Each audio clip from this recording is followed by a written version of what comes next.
What really happened with your host, Mike Rivero, because World War III is a really bad idea. Here is your host, Michael Rivero. And aloha, America. Welcome to our show today. It's Tuesday, July 17th, 2018. Getting into the week here. A lot of stuff to talk about, and the phone lines are open, 800-313-9443, and Mike is in our control room, ready to answer the phone when you call on in. And apparently Trump is already backing off some of the things he said at the Putin summit. He's just under this incredible, insane attack where everybody wanted him to go on over there and just, poke Putin in the nose over the meddling. Get the war going. Get the Cold War going. That's what they wanted. Money, money, money for weapons. No money for schools, no money for hospitals, no money for roads, but lots of money for things that go bang here. So we're going to be talking about that in a little bit. Anyway, it is July 17th here. It's the anniversary of the day that TWA 800 was accidentally shot down by a military missile. It's the anniversary of the assassination of Dr. David Kelly. And of course, yesterday, I forgot to mention, was the anniversary of the assassination of John F. Kennedy Jr. So getting on back to the aftermath of Helsinki, Ron Paul is calling the Trump-Putin meeting a success. There was significant diplomacy. There certainly did seem to be. But of course, the neocons are very unhappy. Peace. Ooh, we can't have peace. We've got to have a war here. I mean, these guys are as desperate for a war as Richard III was. Pat Buchanan wrote an article, basically over at Buchanan.org, saying Trump calls off Cold War II. And that's a big part of it. That's a big part of why so many people are angry. Because the Cold War is a scam. And I lived through it once before, back in the 50s and 60s.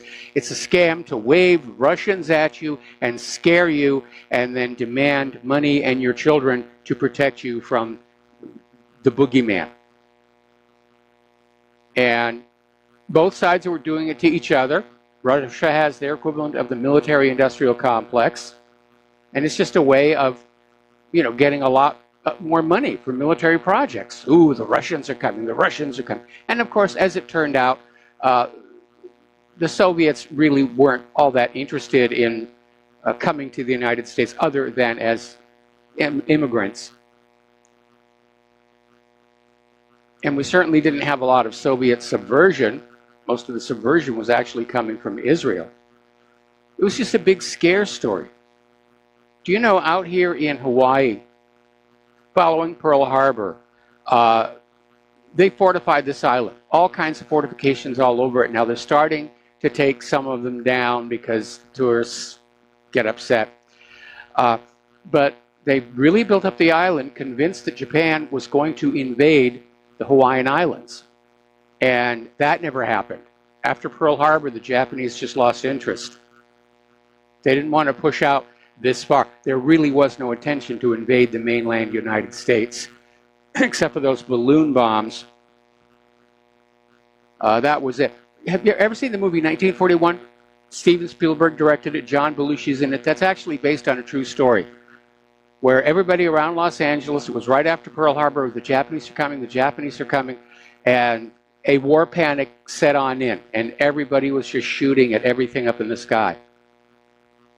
So, now, the Trump-Putin summit ends with talk of cooperation and backing off the Cold War, and members of Congress of both parties are just furious.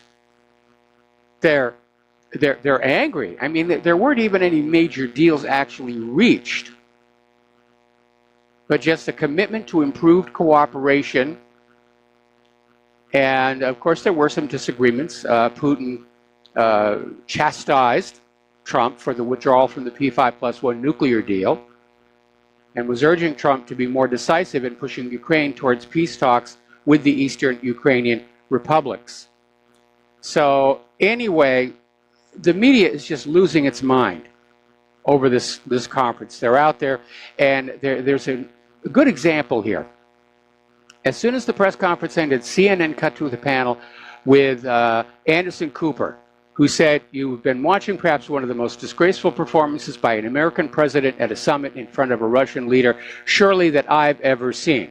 Now, David Gergen, who's gotten away with portraying himself on TV as an impartial political sage, then told CNN viewers, "I've never heard an American president talk that way, but I think it's especially true that when he's with someone like Putin, who's a thug, a world-class thug, that he sides with him again and again against his own country's interests or his own institutions that he runs, and he's in charge of the federal government, he's in charge of these intelligence agencies, and he basically dismisses them and retreats into this, we've heard it before, but on the international stage to talk about Hillary Clinton's computer server." Cooper said it's embarrassing. Gergen agreed it's embarrassing. So they're already out there pushing the agenda. And we need to remember, there is no evidence of the Russian collusion. Putin offered up evidence of Hillary Russia collusion in the form of an illegal $400 million donation to her campaign. And I note the corporate media isn't saying a thing about that today. We're going to do a shout out now to our on-air affiliates who are rejoining the network, and we're going to go to the phones to Steve in West Virginia. Aloha, Steve. Welcome to the show. What's on your mind? Yeah, hi, Mike. I want to talk about Trey Gowdy for a second. I think you're getting the feeling, and that many of us are, that Trey Gowdy is a sellout. Every time it gets close to where he can make the difference, he turns his back and goes to the side of the deep state. And I really think the guy is working for him. And there's a lot of people on the internet I'm seeing now that are starting to say the same thing. And, well, it does look like it, and it may explain why he's going to retire at the end of his term and go back to just being a prosecutor. But I was very upset when he pulled back on the question of impeachment of Rod Rosenstein, because impeachment would have allowed more examination of what Rod Rosenstein was doing than we would get if Trump simply fired him. And so Trey Gowdy pulled back on that, said there's no support for it. And so, again, yeah, it does feel like Trey Gowdy, he'll get 90% of the way there, and then he stumbles. Yeah, I wouldn't even call it stumbling. It looks like it's purposeful. The other thing I want to mention real quick is I watched an interview with Cynthia McKinney the other night. Yep. And the guy that was interviewing asked her, "What was what's the weirdest thing, or what's the most strange thing you've seen in government?" And here's what her answer was: everything's fake. She said she watched interviews, hearings and stuff where the person was attacking the witness, and then after it was all over with and the cameras were turned off, they were backslapping each other. So it's just an act, before the people. And, yep. And she said that it's all fake. And this thing with Gowdy could be all fake. He's putting on a performance for the people, trying to act like a tough guy, but he's not really doing anything. There's no meat. I mean, nothing ever happens. So I just wanted to point that out. I appreciate the hell out of you. Thanks a lot. Well, thanks an awful lot. And we're he's still on the race. Yep. All right, well, thank you for the phone call. We're going to switch over to Dustin in New Jersey. Aloha, Dustin. Welcome to the show. What's on your mind? I think Trump needs to get Michael Savage to be his White House spokesman. That would be the best thing he could do, just because it would spin everybody's heads around, and like Linda Blair from The Exorcist, because he needs to do something, and he shouldn't back down, Mike, because he's got these people all freaking out, and they're kind of looking stupid. I mean, I watched it today, Mike. Trey Gowdy, you look at today, holy crap, it's the whole system. You can see it for yourself, how corrupt it is, how, what the Russians have something on Trump. What does the NSA or Israel have on these people? You know what I mean? Like, they're just all sellouts. Yes. Everybody's coming out of the woodwork. I'm waiting for Strom Thurmond to come back from the grave. Well, again, I'm waiting for the whole system to come crashing down like the Soviet Union did, because this government is irreparable, irredeemable, and certainly unrepentant. and it has to collapse. It has to collapse at some point. And we've got to basically give those establishment politicians a good coating of tar and feathers and kick them out of our capital city and start with a new government made up of the same kind of people who started this country. People who actually own businesses and know how to do things, know how to make things, for whom being in government is a part-time honorarium only and not a full-time career path. But when you look at people like Maxine Waters and Nancy Pelosi, who managed to hang on to their offices year after year after election, you realize something has gone horribly wrong with this system.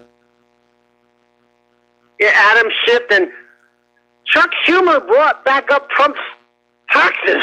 I couldn't believe it. I'm like, this is the bottom of the barrel these people scrape. You know? I mean, that was like during the election. You know what I mean? Geez, I'm like, what are these people doing? They're actually embarrassing themselves because they look like they're... and you know what's funny, Mike? 18 intelligence agencies. He's going up against his own intelligence agency. Well, they did, where were they on 9/11 and the Iraq War, Because Saddam didn't have no weapons of mass destruction. So Trump should have used that. Well, yeah. He could use the Iraq War as saying, well, intelligence agencies get it wrong once in a while. Like the Iraq War, he could have said. Well, he made a very valid point. He made a very valid point. Before we start saying that Russia meddled in our election, we've got to look at the DNC and Hillary's email servers, which have never been allowed to be forensically examined. It's just all a claim coming out of, the mouths, the professional mouths. And they're hoping that if they keep shouting it and repeating it over and over and over again, that if Americans see it on their TV and newspaper headlines enough times, they'll just come to believe it without the requirement for proof. But in this age of the skeptical American, I don't think that's going to happen. And I think you're absolutely right. The more hysterical these people are getting, going after Trump, the worse it looks. And then that Browder guy, I watched him, this was a while ago when he was on Al Jazeera, like in an interview, or the UK. That guy's slimy, because whenever they talk to him, he rips on Russia just because he's wanted in Russia because he's a crook. He avoided his taxes and with the funneling the Hillary Clinton Foundation. This is how intricate this crap is. Yep. I mean, it's beyond my pay grade, I'll tell you that. I mean, it's a spider web, man. I don't think anybody can ever figure it out.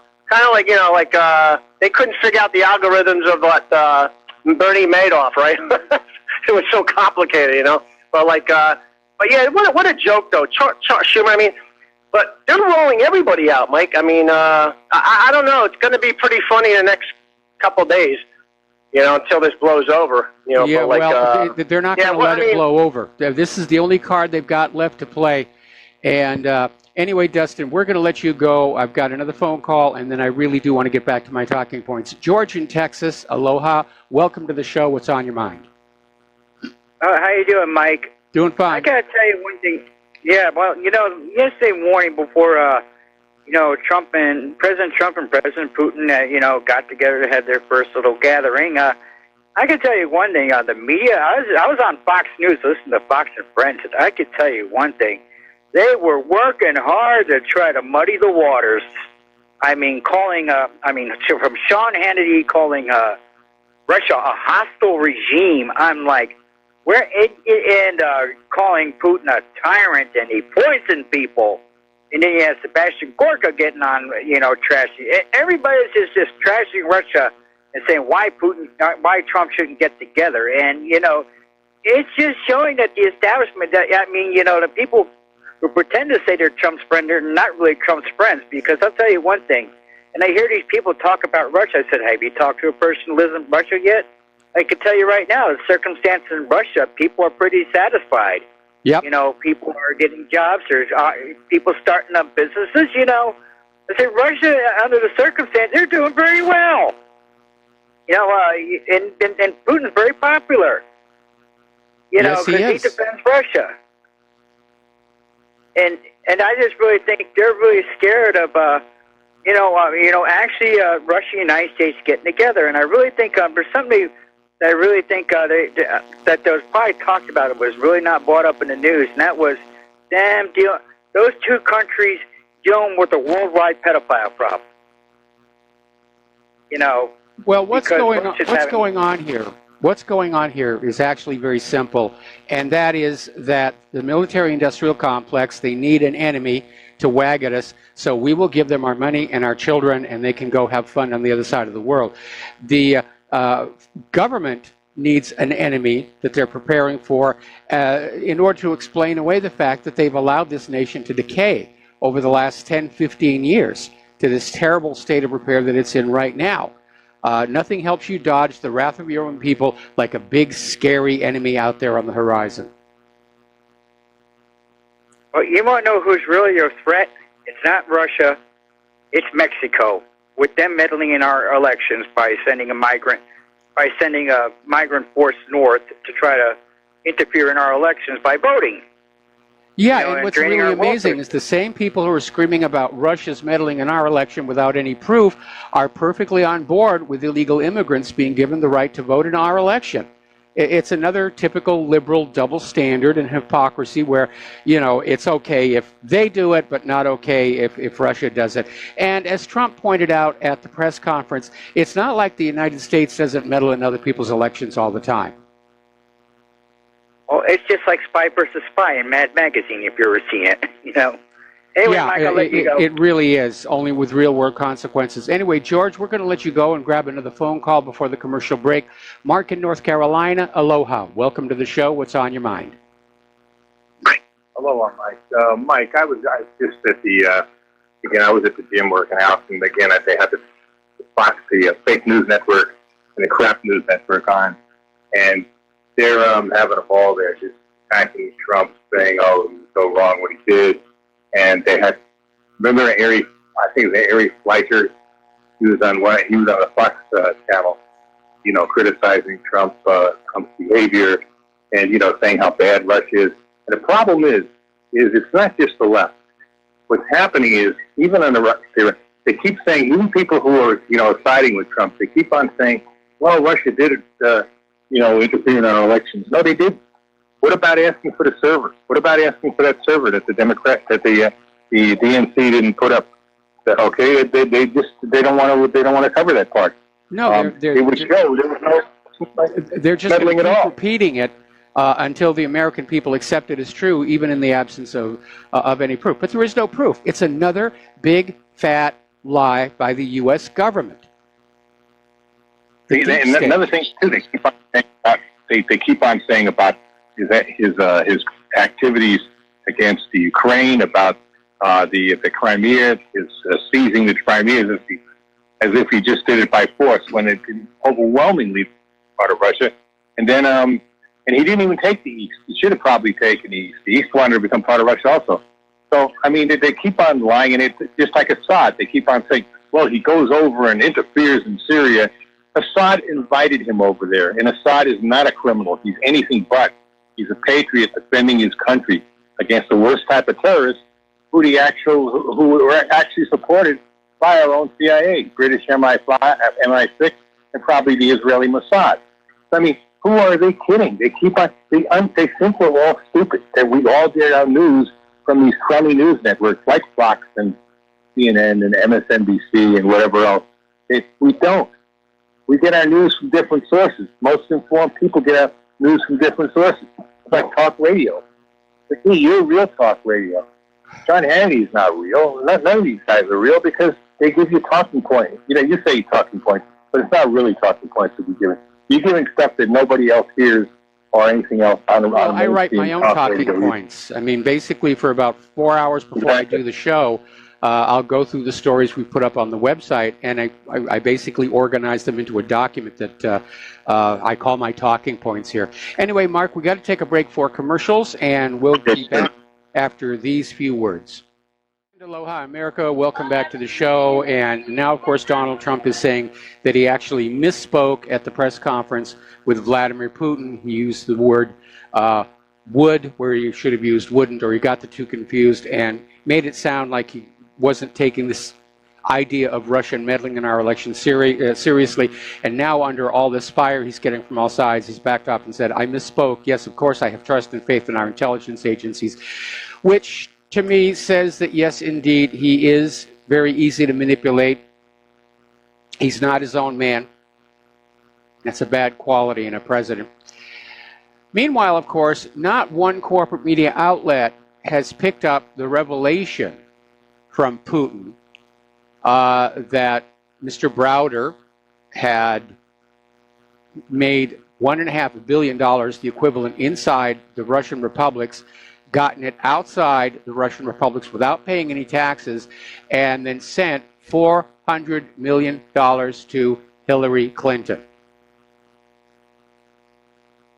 Not one media outlet has covered that. They're all on Trump. They're all on Trump. It's the entire country, at least the entire media and the politosphere. They're all ganging up on Trump. Talk about it being lonely at the top. All right, let's grab a phone call here from Steve Elkins. Aloha, welcome to the show. What's on your mind?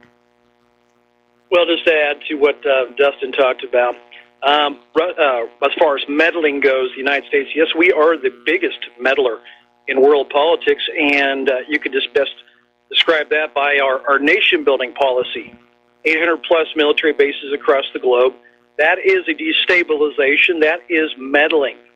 And that nation-building is it's a meddling program. That's all it is, a meddling agenda to change the outcome of a government, overthrow it, and, basically put in the puppet government. But that's a good example right there of U.S. meddling, their nation-building program.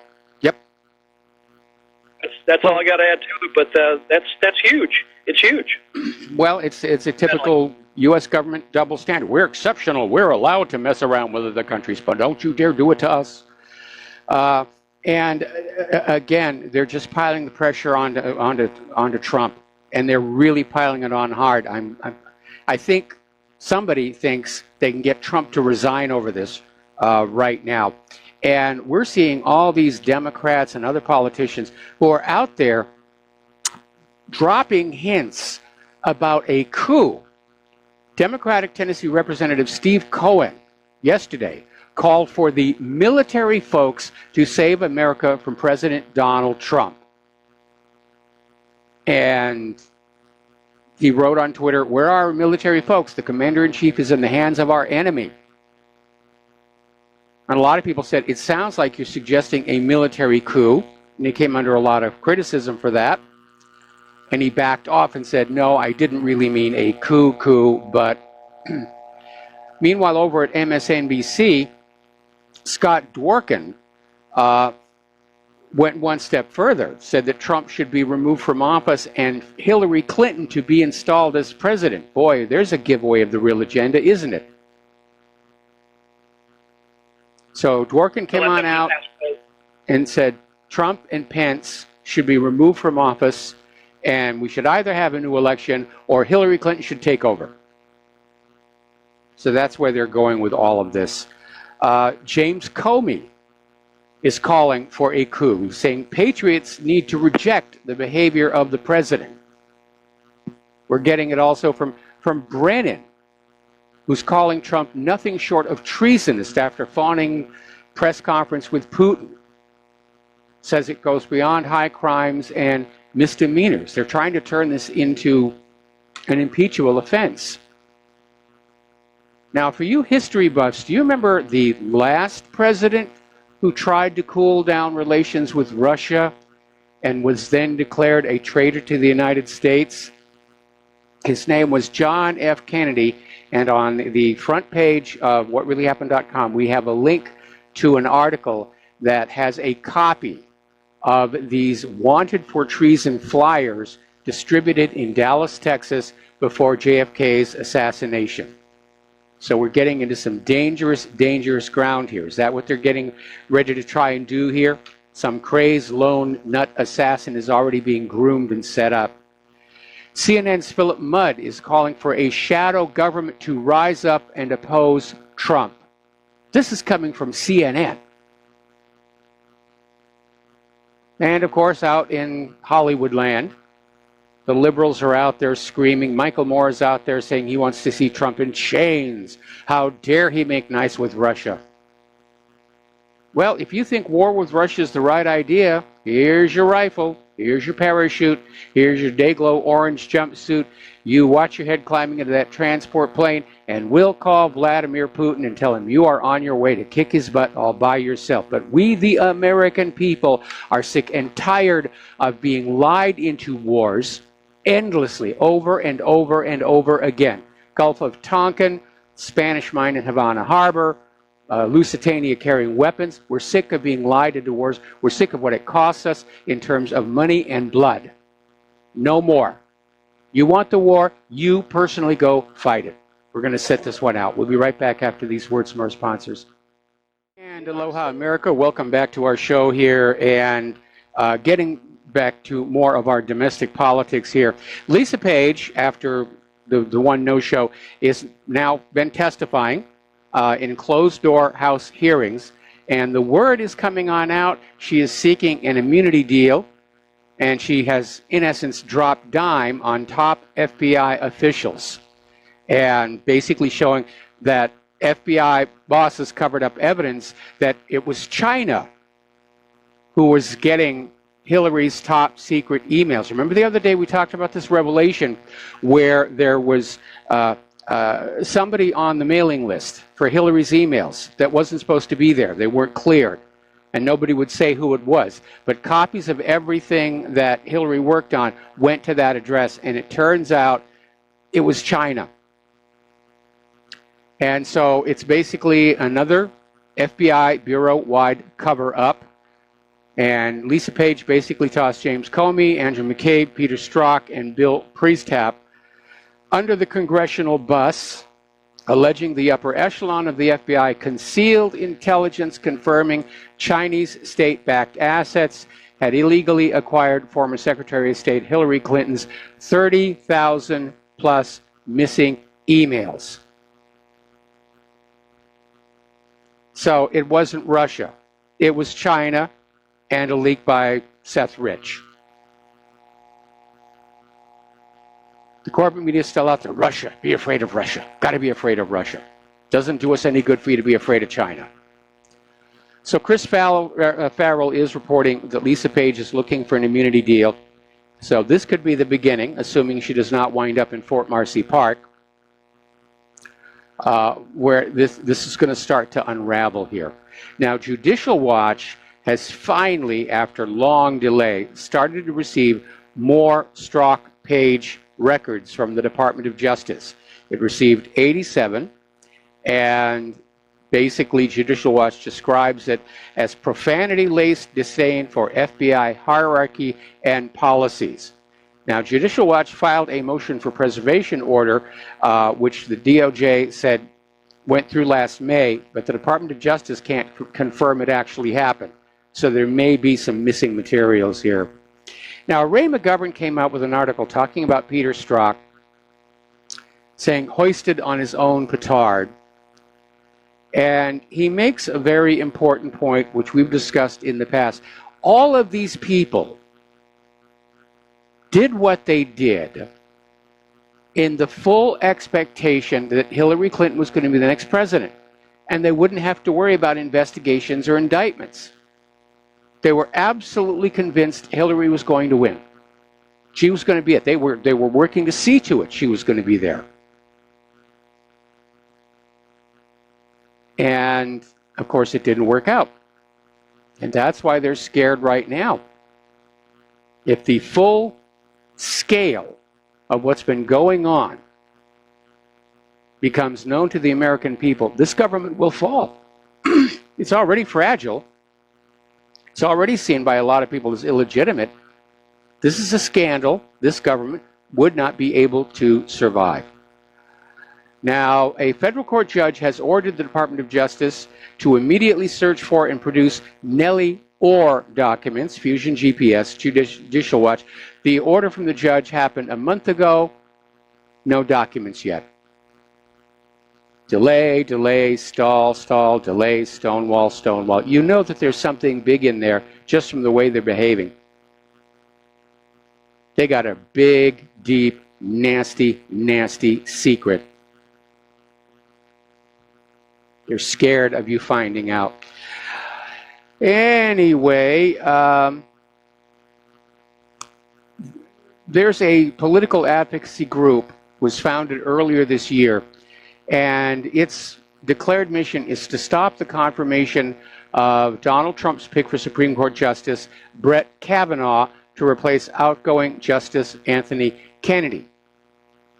Now, Demand Justice, which is linked with George Soros, has already committed to spending $5 million to fight the confirmation of Kavanaugh and aims to raise another $10 million this year. This is coming out of the New York Times, featuring an interview with Brian Fallon, the group's executive director. Now, there may be a very good reason why they're going after Kavanaugh. Because if you think about it, if they don't confirm Kavanaugh, Trump will just nominate another conservative.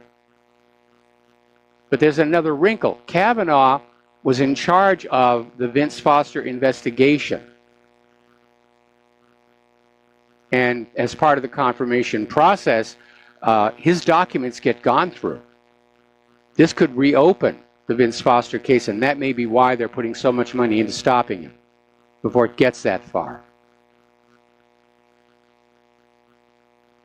We could be in a real-life Pelican Brief situation here, where somebody's out there killing Supreme Court justices. Now, speaking of Brett Kavanaugh, at least 21 U.S. newspapers ran identical letters to the editor opposing Brett Kavanaugh this week. Each letter was published with the name of a different signer, but otherwise were perfectly identical. Now, this is a public relations technique known as astroturfing, where somebody is manufacturing a letter-writing campaign and just sending out the letters, making it look like ordinary people are up in arms about Brett Kavanaugh, but they're not the real grassroots, hence the name astroturfing. And apparently one of the editors contacted the woman whose name was on the letter, and she said she never sent it. Somebody just used her name. So, clinging to collusion. As you know, there was a new round of indictments against Russian GRU officials that was timed to derail the Trump-Putin summit. And once again, there doesn't seem to be any evidence. There's certainly no evidence contained within the indictments. Indictments aren't required to have evidence, but on the other hand, indictments cannot be used as evidence. It's supposed to be a neutral document. But once again, we have this situation where they're filing charges against Russians and assuming they're not going to come on over to deal with it. And so it'll never go to trial, and they never have to have the proof. They just have another piece of ammunition to go to the corporate media with and say, Russia, Russia, Russia, Russia. But Putin basically pulled a fast one on him. Because during the press conference, during the summit, he said that if the FBI wants to come talk to these GRU agents, they're welcome to. That Russia themselves are going to talk to them, and that Mueller's office was free to send any observers that he wanted. And all we've gotten out of Mueller's office is a no comment. So Putin called his bluff. Antifa is out there in the news. They're very upset about this new law that's being discussed, the Unmasking Antifa Act. And I guess they were happy with it when it was targeted on the KKK. But now they're out there tweeting out smears, threats aimed at the GOP, saying, don't you dare pass this bill. So we're getting into thuggism. It's brown shirt stuff. I know they call themselves anti-fascists, but they seem to be more fascist than the other fascists.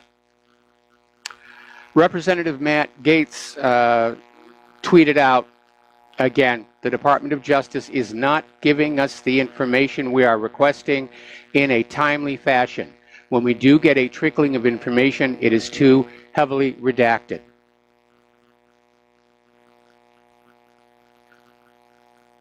Trump needs to start putting on those presidential brass knuckles. He's got to start getting these officials out. They're literally all ganging up on him. He's got hardly any friends around him. In fact, we were making the parallel to John F. Kennedy. John F. Kennedy was surrounded by enemies when he was in office. They all hated his independence. He came on in, he was supposed to do what he was told, and he didn't. He decided, I'm the president, I'm going to do what I think is best. He started making enemies all over the place here.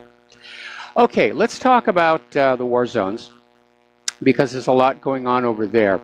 The Trump administration has issued orders to U.S. diplomats to seek direct talks with the Taliban insurgency in Afghanistan. Now, again, they're playing fast and loose with the words. The Taliban was the government of Afghanistan that we left in place after the collapse of the Soviet Union, Charlie Wilson's war. The Taliban, the word simply means students. It was the educated classes who formed a government, and they banned opium, and they were trying to make deals for oil pipeline rights of way. They're behaving like a government. But the U.S. went on in, kicked out the Taliban, installed a puppet regime, and from that point on, oh, the Taliban are the insurgents. Because that sounds evil, it sounds bad. Can't say former government. Same thing they're doing with the Houthis down in Yemen. Oh, they're rebels. We don't mention that they actually were the government of this country. But the White House is ordering direct talks between U.S. diplomats and the Taliban, which makes it look like maybe somebody is saying it's time to end the 17-year-long war. Because right now it is the second longest war in U.S. history after the Korean War, which is still technically underway. And we're overextended militarily across the globe here. Getting on over into Syria, a U.S. airstrike has killed 54 civilians near Abu Kamal in a push to control the Syrian border. And the U.S. conducted intensive airstrikes near Abu Kamal in the Deir ez-Zor province. And Syrian state media agency Sana has claimed that at least 30 were killed, and most of the dead were women and children. Now, according to local reports, the U.S.-led coalition strikes targeted al-Soseh and al-Baghuz Fokwani, east of the Euphrates River in the countryside around Abu Kamal. And the bombings destroyed numerous houses, as well as the civilian deaths. And apparently whole families were crushed to death while they were sleeping by the collapsing debris. Now, on the other side of Syria, the U.S. is planning an evacuation of the white helmets. And maybe it's time for them to depart the stage. We know that they are not the good guys that we've been told. We know that they faked many of these atrocities that were blamed on Assad. But the U.S. government officials are saying white helmet members are in imminent danger and face the threat of assassination as pro-government forces advance deeper into southwest Syria. So I don't know what they're going to do. Bring all those guys here to the United States and buy them 7-Eleven franchises? Once again, the U.S. rationale for being in Syria in the first place has changed. Originally, it was Assad was a cruel tyrant. His people yearn for democracy. Then they backed off of that one and said Assad is gassing his own people. That one didn't work. So then the excuse was, well, we're not in Syria to make war on the Syrian people. We're in Syria to make war on ISIS and Al-Qaeda. Well, ISIS and Al-Qaeda are gone. And so John Bolton has come up with yet another lie to sell you the need for the United States to remain in Syria. Bolton is saying U.S. troops will remain in Syria until the Iranian menace is wiped off the map.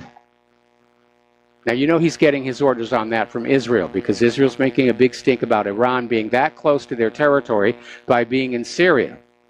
But again, Syria was invited, Iran was invited to be in Syria by the Syrian government. So was Russia. The United States has no legal right to be there. Their presence in Syria is illegal under international law. There's no UN Security Council resolution that authorizes the U.S. to be in Syria. There's been no formal declaration of war by the Congress that gives the United States to be the legal right to be in Syria. It's just the U.S. going on out and hopping into other people's countries and making a mess. And when they change the story this many times, it does remind you that we are lied into these wars. They're absolute fabrications here. Syrian government has targeted rebels near Israel-occupied Golan, and this is probably going to make Israel very, very nervous.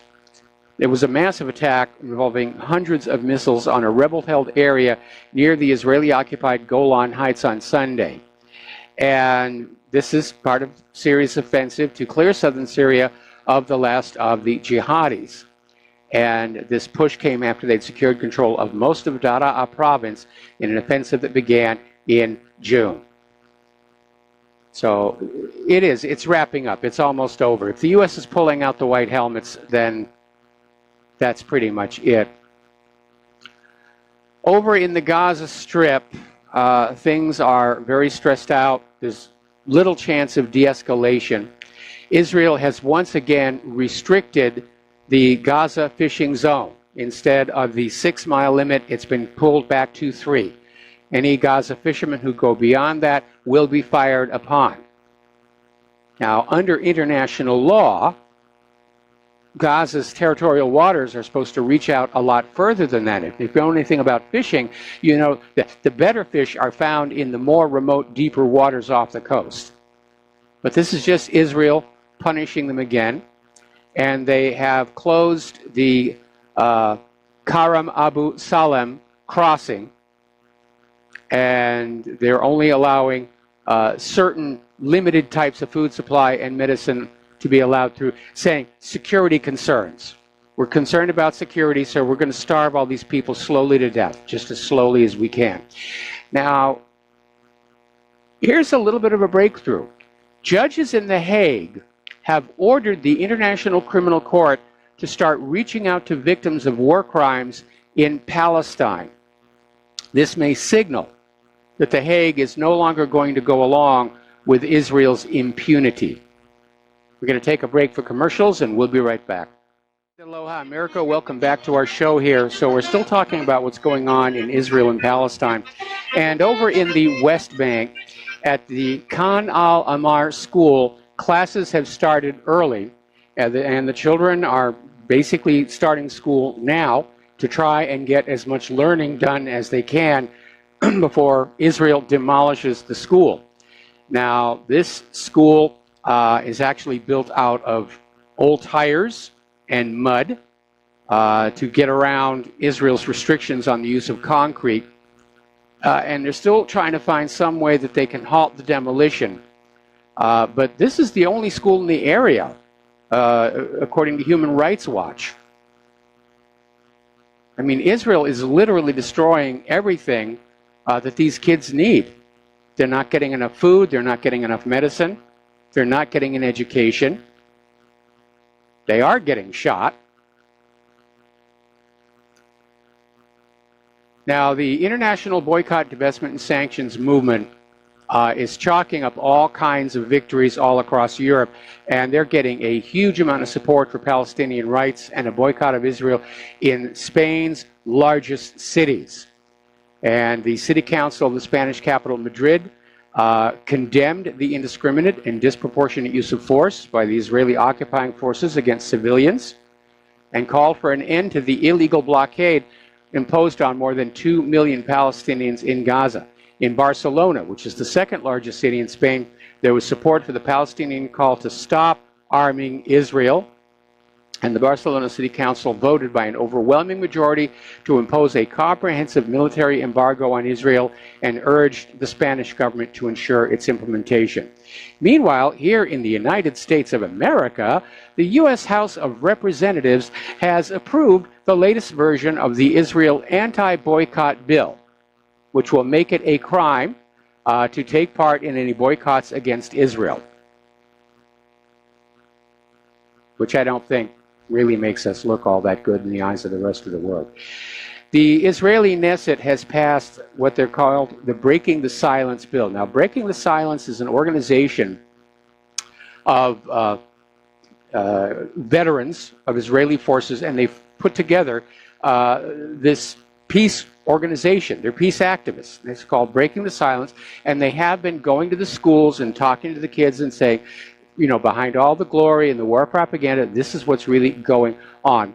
And the Knesset passed this bill almost by a 2-to-1 margin that allows the government to refuse to allow Breaking the Silence, or for that matter, any other peace group, from talking to school students. They only want those kids to get the pro-war propaganda. Don't want them to even get the idea that there might be peace. I remember when I was in high school, Vietnam was just cranking up. And we had recruiters in there and all these little meetings inside the gym. And it wasn't really until the end of the school year that we finally got to see the other side, where some veterans who had returned from Vietnam, one of them was in a wheelchair, he said, this is what it's really like. Anyway, we're going to take a break here for station identification, and we'll be right back.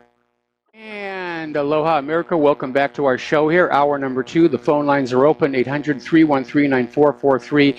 And we're going to go right ahead and take a phone call from Nathan in Northern California. Aloha, Nathan. Welcome to the show. What's on your mind today? Oh, hi, Mike. Thanks for taking the call. I'll try to make it real quick for you. Last week, you got kind of a crazy phone call from, you know, this guy who was talking about Larry Mizell in Denver, and then he used a little profanity, and you had to cut him off. Yes.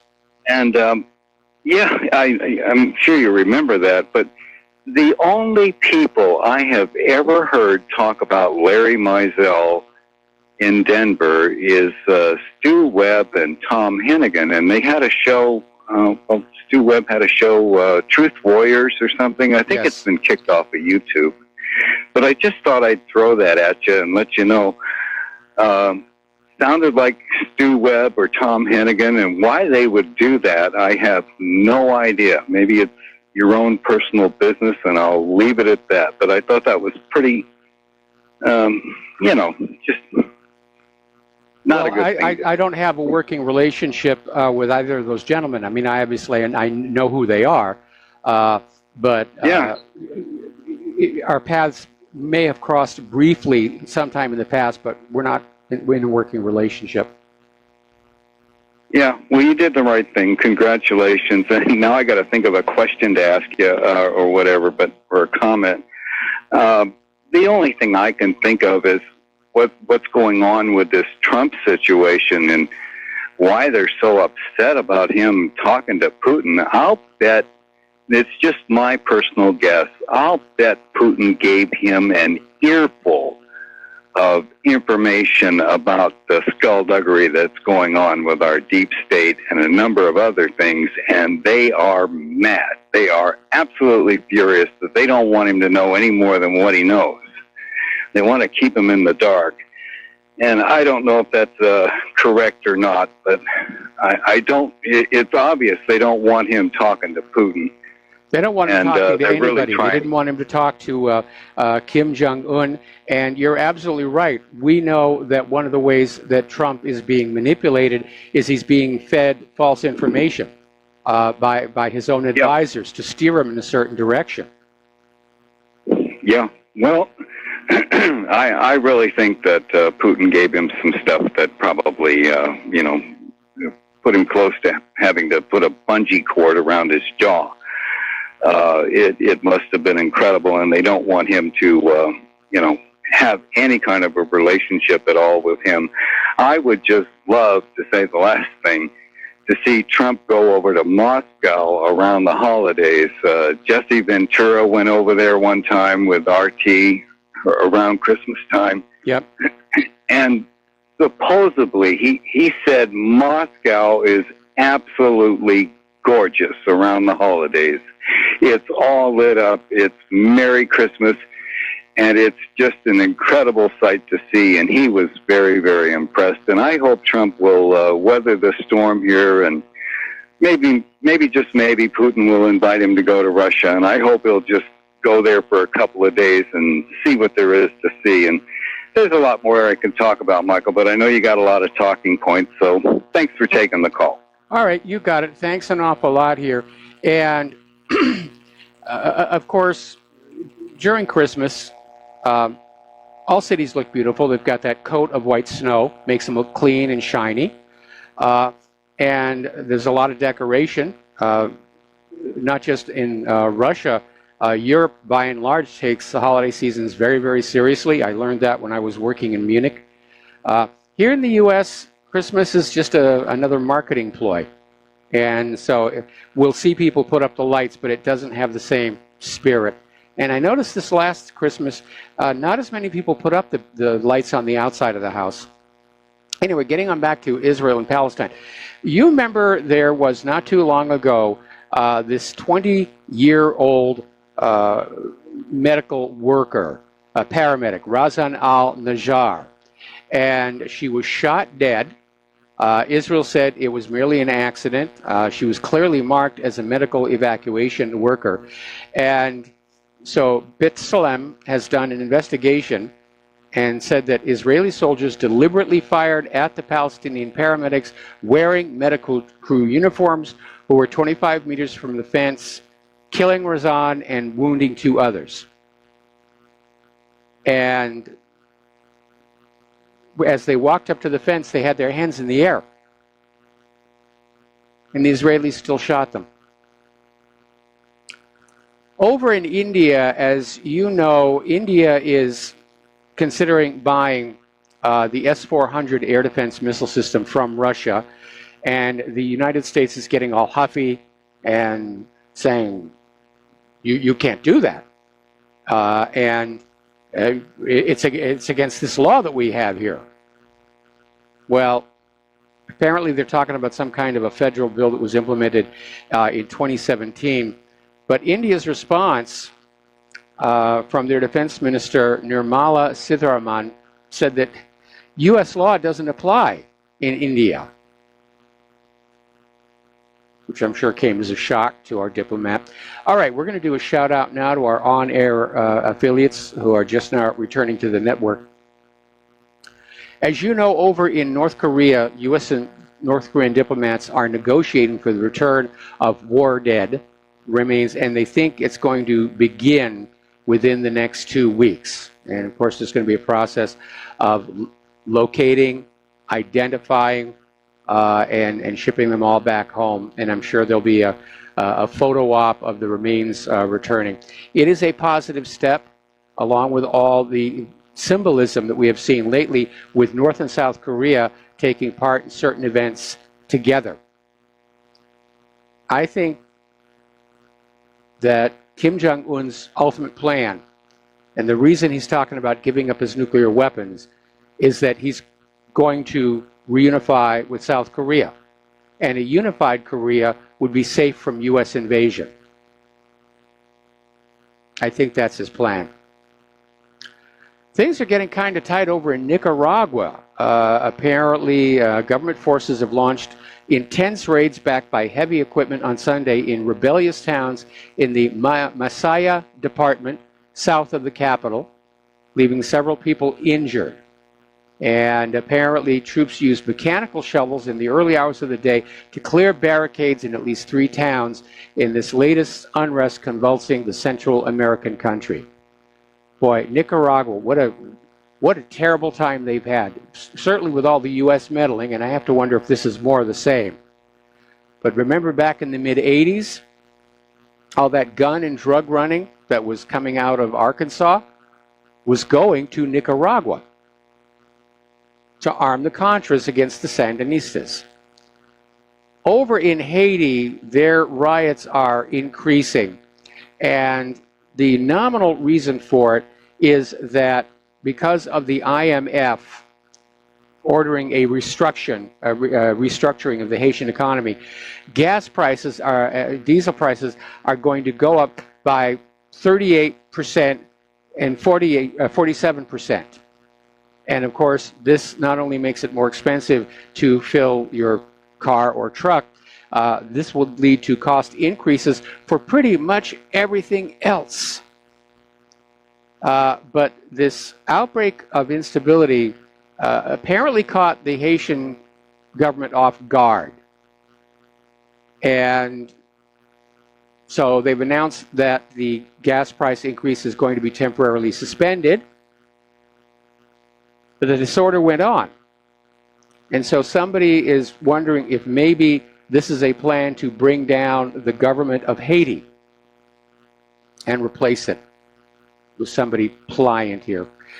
Now, as you know, we had a caller call into the show yesterday with the announcement that down in South Africa, out on the Cape Town, they've formed a new country, the sovereign state of Good Hope.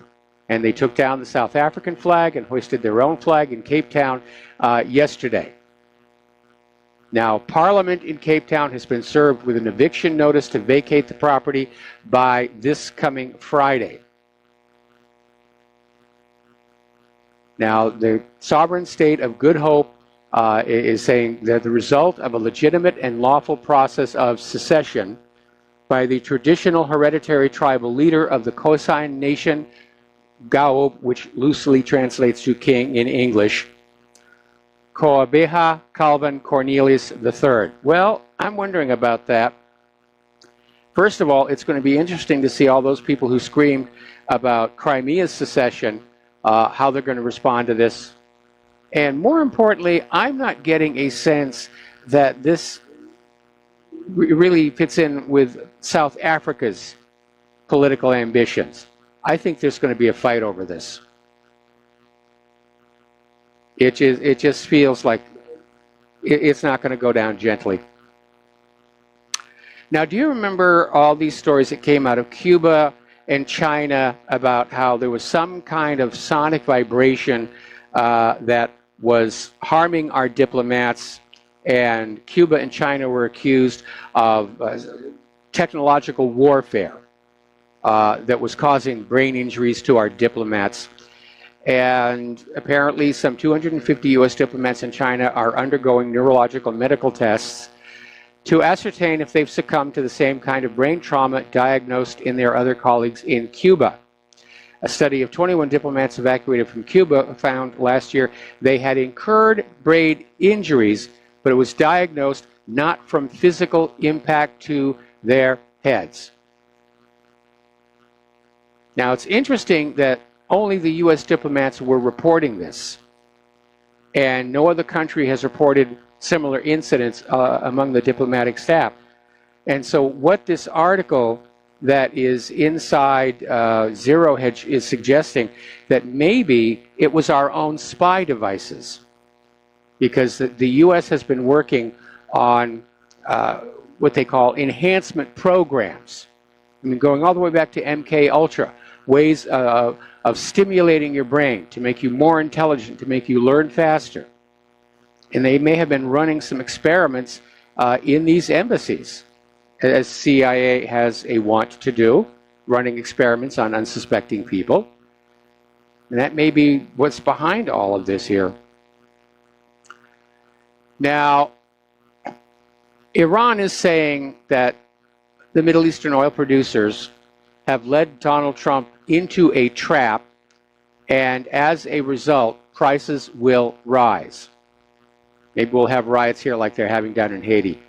Iran's representative to OPEC has warned that Trump's hopes that other countries will fill the gap in oil supply after the U.S. imposes sanctions on Iranian oil will not come to pass and are based on a miscalculation. So there's going to be a shortfall, a global shortfall, and that will drive prices up. And it will all be because Donald Trump did Israel's bidding and pulled out of the Iran nuclear deal.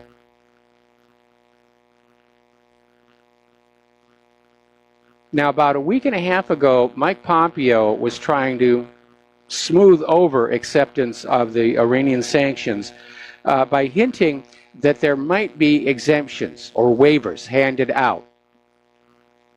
Well, that appears to have been all it was, just smoothing everything over, because Pompeo is now out there saying, no, there will be no sanctions, exemptions, or waivers, certainly not for the European Union. Now, this is not helping our relations with the European Union. The EU has passed laws rejecting U.S. sanctions and forbidding their companies from complying with them. This is putting these companies into a very difficult spot. If they go along with the sanctions, the EU legally prosecutes them. If they don't go along with the sanctions, the U.S. comes after them. This has been handled very, very badly. Now, Barclays Bank has been accused of rigging interest rates on the £8 billion lose-lose loans. No surprise there. Jesse James was right. The really big outlaws are the bankers. Let's take a phone call now. Paul in New Jersey, aloha. Welcome to the show. What's on your mind? Hello, Michael. Michael, what I find disturbing about what's going on the left is that, I used to be a liberal way back in the day, and back in the 80s, the liberals were very suspicious about the CIA and our intelligence agency. And they were an honorable opposition, and they were consistent. And that's what's kind of sad about their phony outrage about what happened with Trump in Helsinki.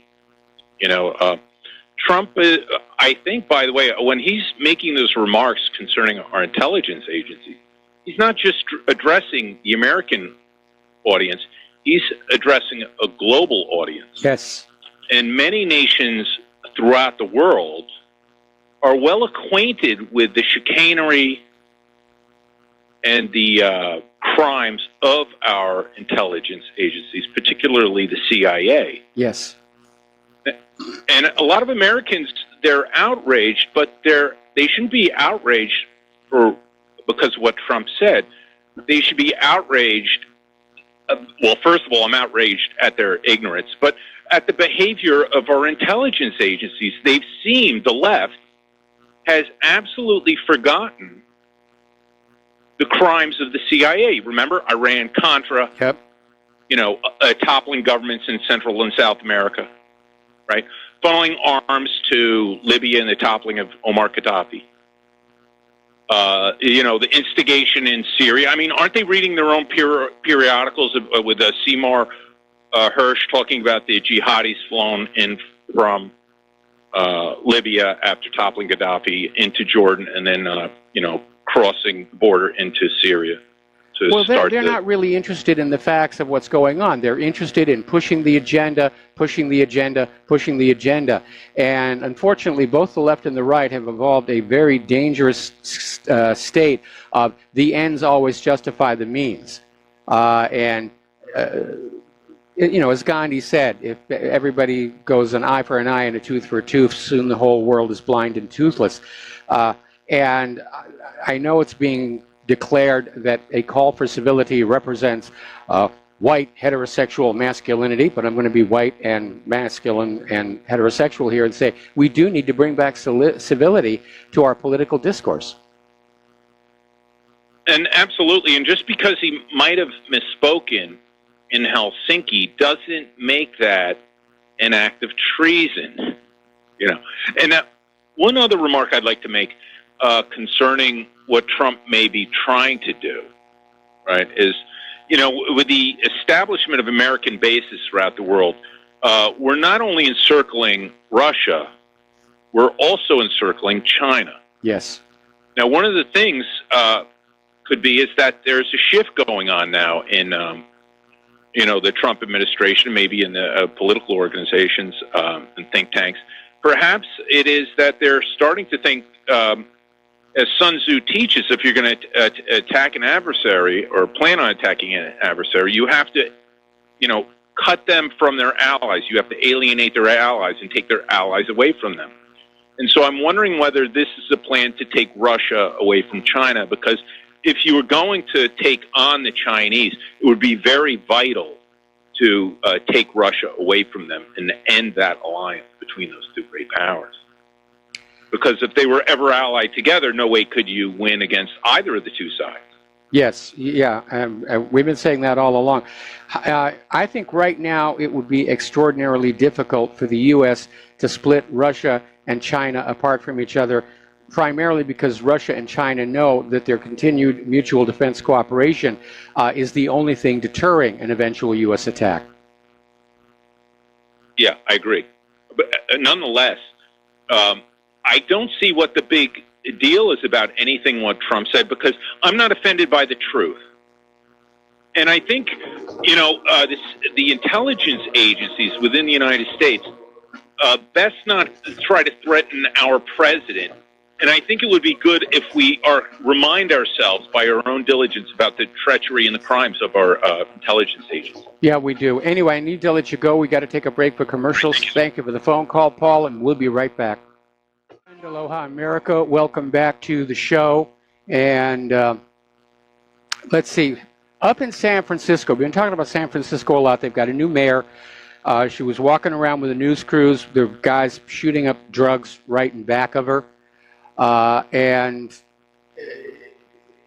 then she basically decided she was going to solve the feces in the street problem by asking people not to poo.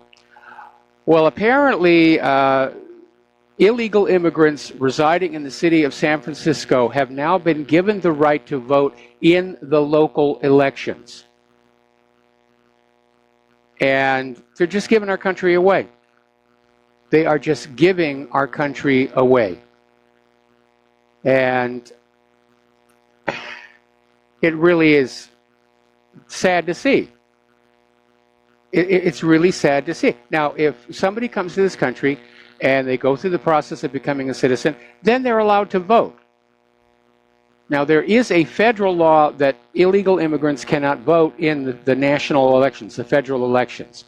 And I hope it's going to be enforced. But Trump, if he's seriously thinking about running in 2020, he's got to clean up this illegal immigrant voting mess right now. There are an estimated 11 million illegal immigrants in this country, and they're actively being recruited to vote in elections. And now you have cities like Boston and San Francisco, liberal strongholds, who are like saying, yes, as much as we're able to under the laws, you will be allowed to vote in the local elections. That's not how it's supposed to work.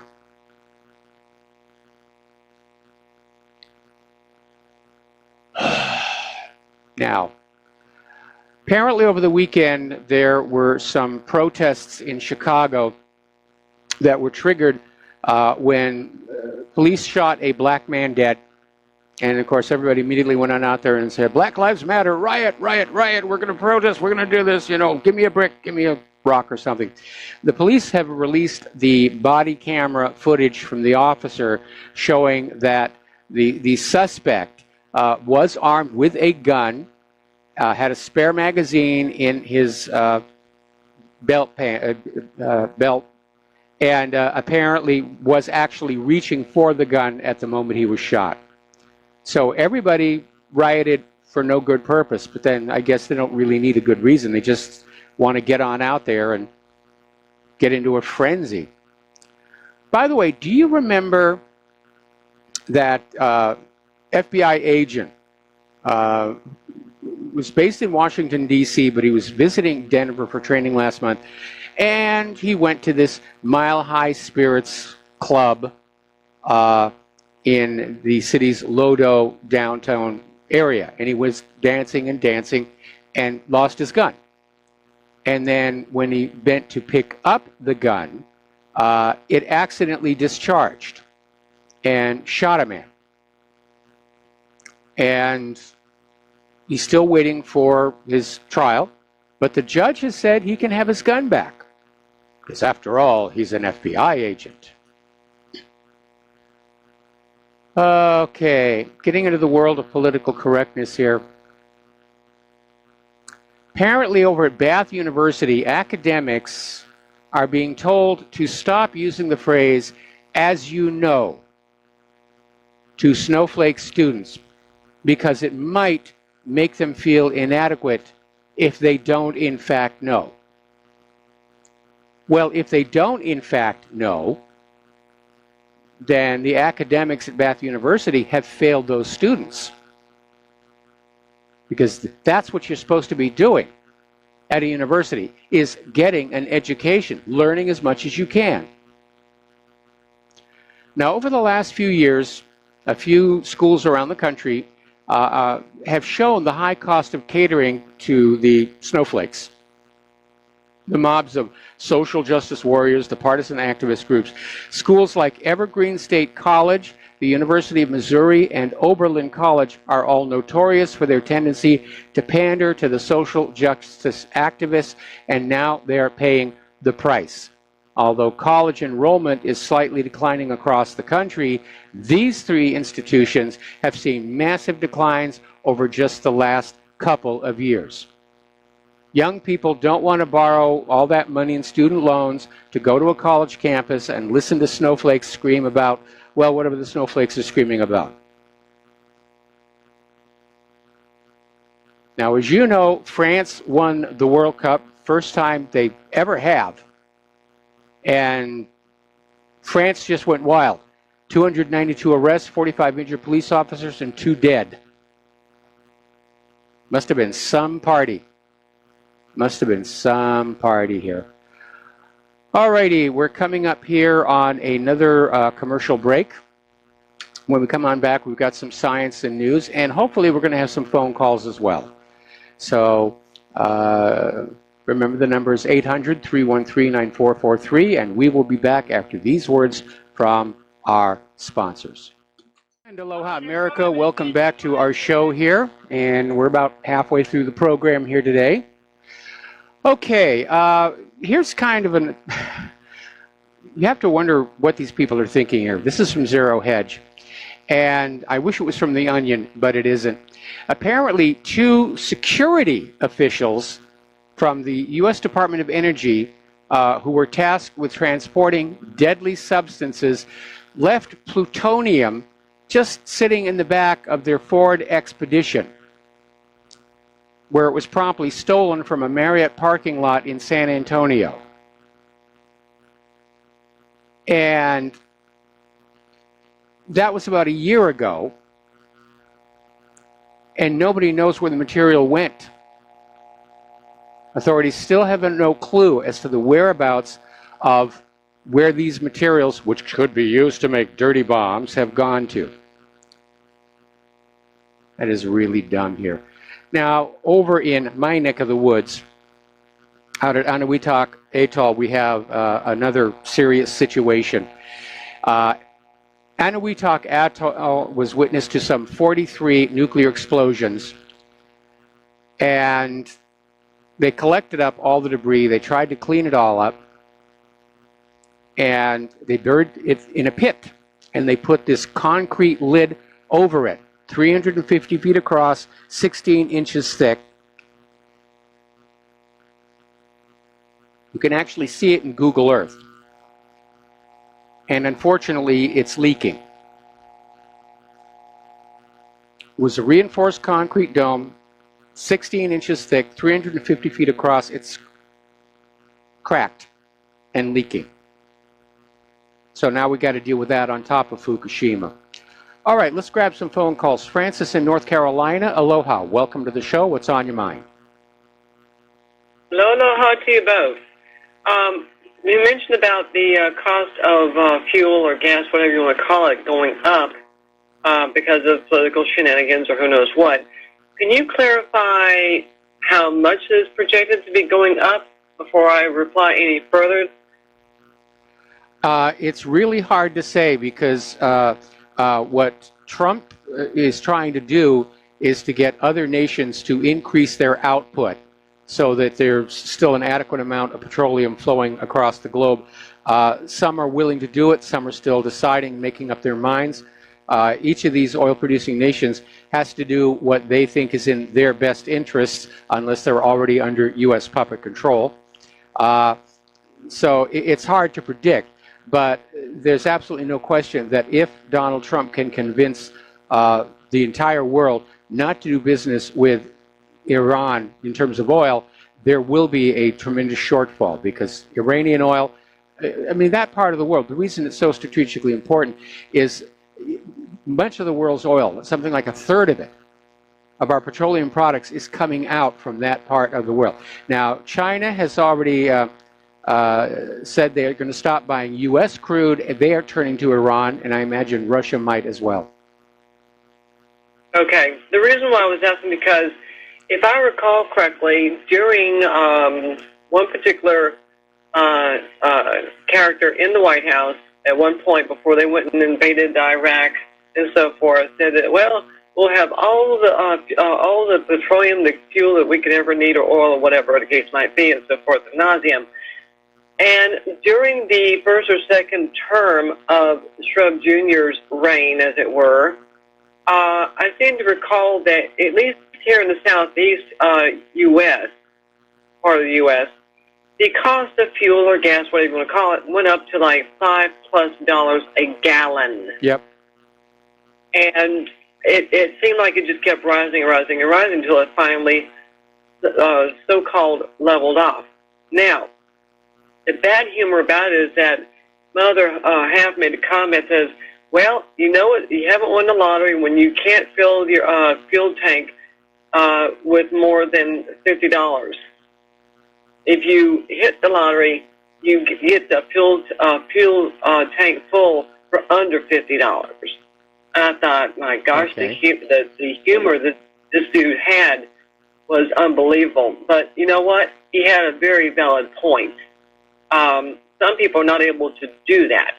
And at that time, some people still can't do it, even though it's down to, like, depending on where you are in the southeast U.S., can't do it from below $3 a gallon, for that matter, or $2.50 or whatever. So, and this is for, like, unleaded regular gas, not premium or whatever you want to call it, for that matter, a higher grade fuel.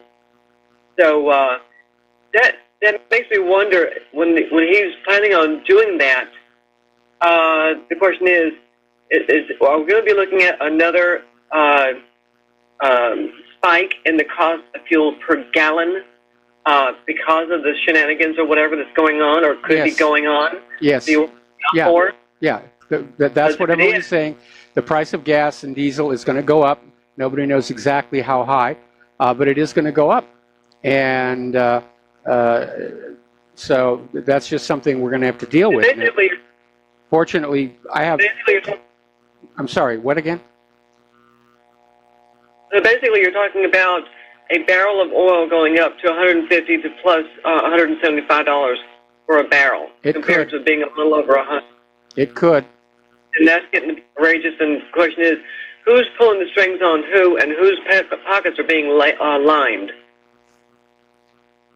Well, the oil company executives' pockets are definitely being lined, and I have no doubt that generous financial inducements are being made to the oil ministers of various countries to get them to see things the U.S. way and cut Iran off.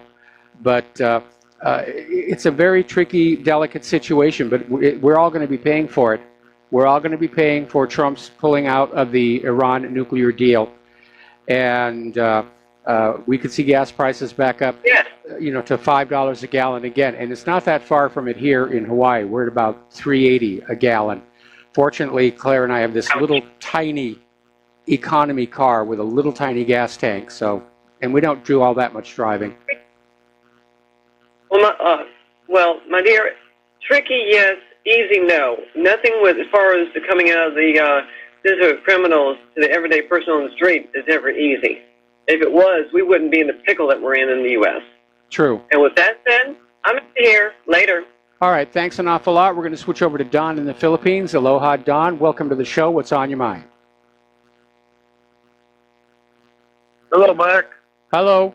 You hear me? I hear you now. Oh, yeah. Oh, you hear me? Okay.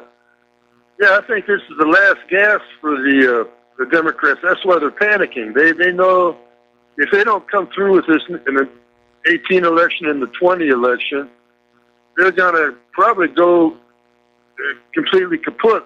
You know, because if they can't get a majority in at least the House or the Senate, or they can't get the presidency, and they're losing all their governorships and everything.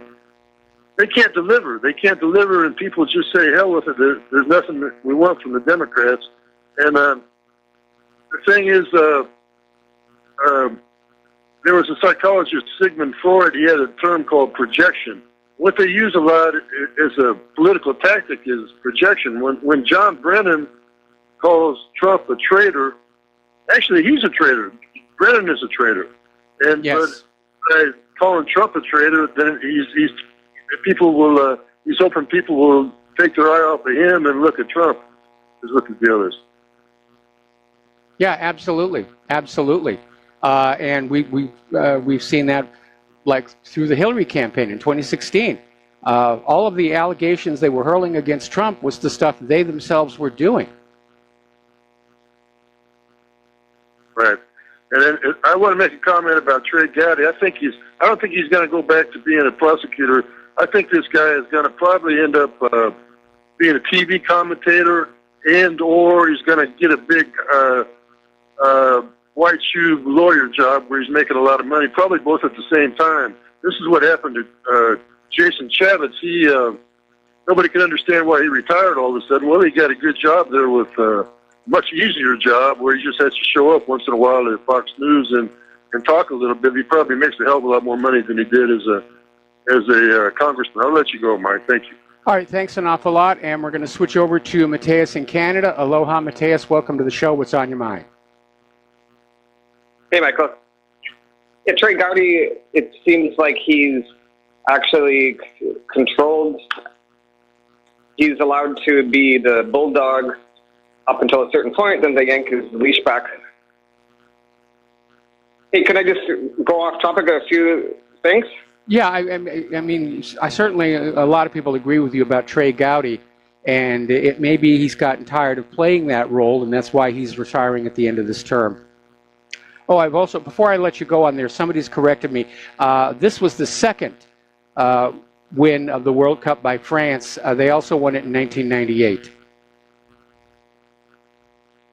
I stand corrected. Congratulations, France. All right. So I am disappointed in that the Drudge Report seems to have gone left.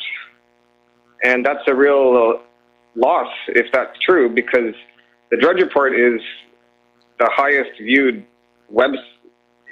news website in the world, aggregate website in the world specifically.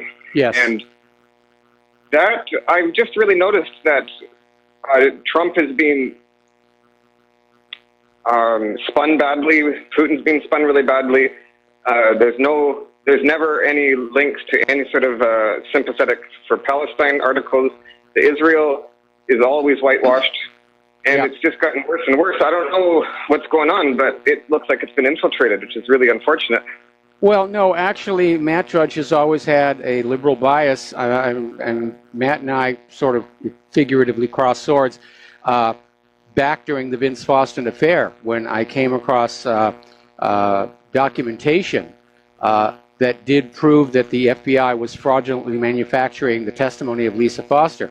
And I shared it with Matt Drudge because I hadn't really built my own website at that point, and he didn't run it. Instead, he went with that accusation of domestic abuse against one of the White House staff who sued him. And the news from that made Drudge a household name, and then the lawsuit got dropped. It seems like it's getting worse. Yep. But anyway, just wanted to mention that.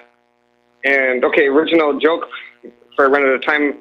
What is the most feared event for a cross-eyed Olympian? I don't know. What's the, please tell us. The parallel bars. Okay. And regarding Japan missile test false alarm? Yes. Well, it came very suspiciously soon after the Hawaiian false alarm nuclear missile test, and this really was a nuclear, because they were saying that it's an incoming intercontinental ballistic missile. That would be a nuclear, right? Yes. You don't send conventional missiles into space first before you bring them down. So, well, you don't waste an ICBM on a conventional warhead. Yeah, exactly. So what are the chances that within a day or two after Hawaii having accidentally threatened and terrorized everybody that there's going to be a nuclear strike, then it happens in Japan?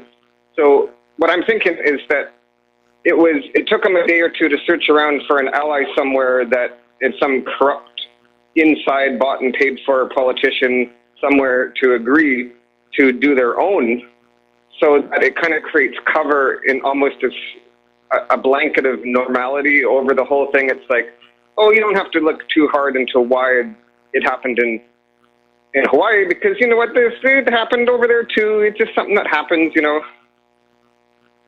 Well, let me tell you, there's a couple of theories floating around about it. One is that it was just a series of tests to see how we're all going to react. We've never really gotten a clean story about either the Japanese incident or the one here in Hawaii.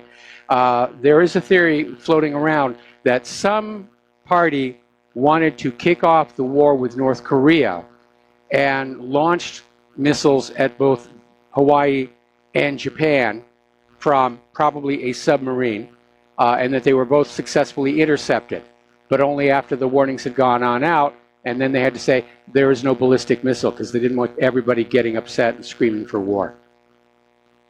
Okay, for that theory to be true, there would have been like a day or so delay between the two missiles, which I guess could happen.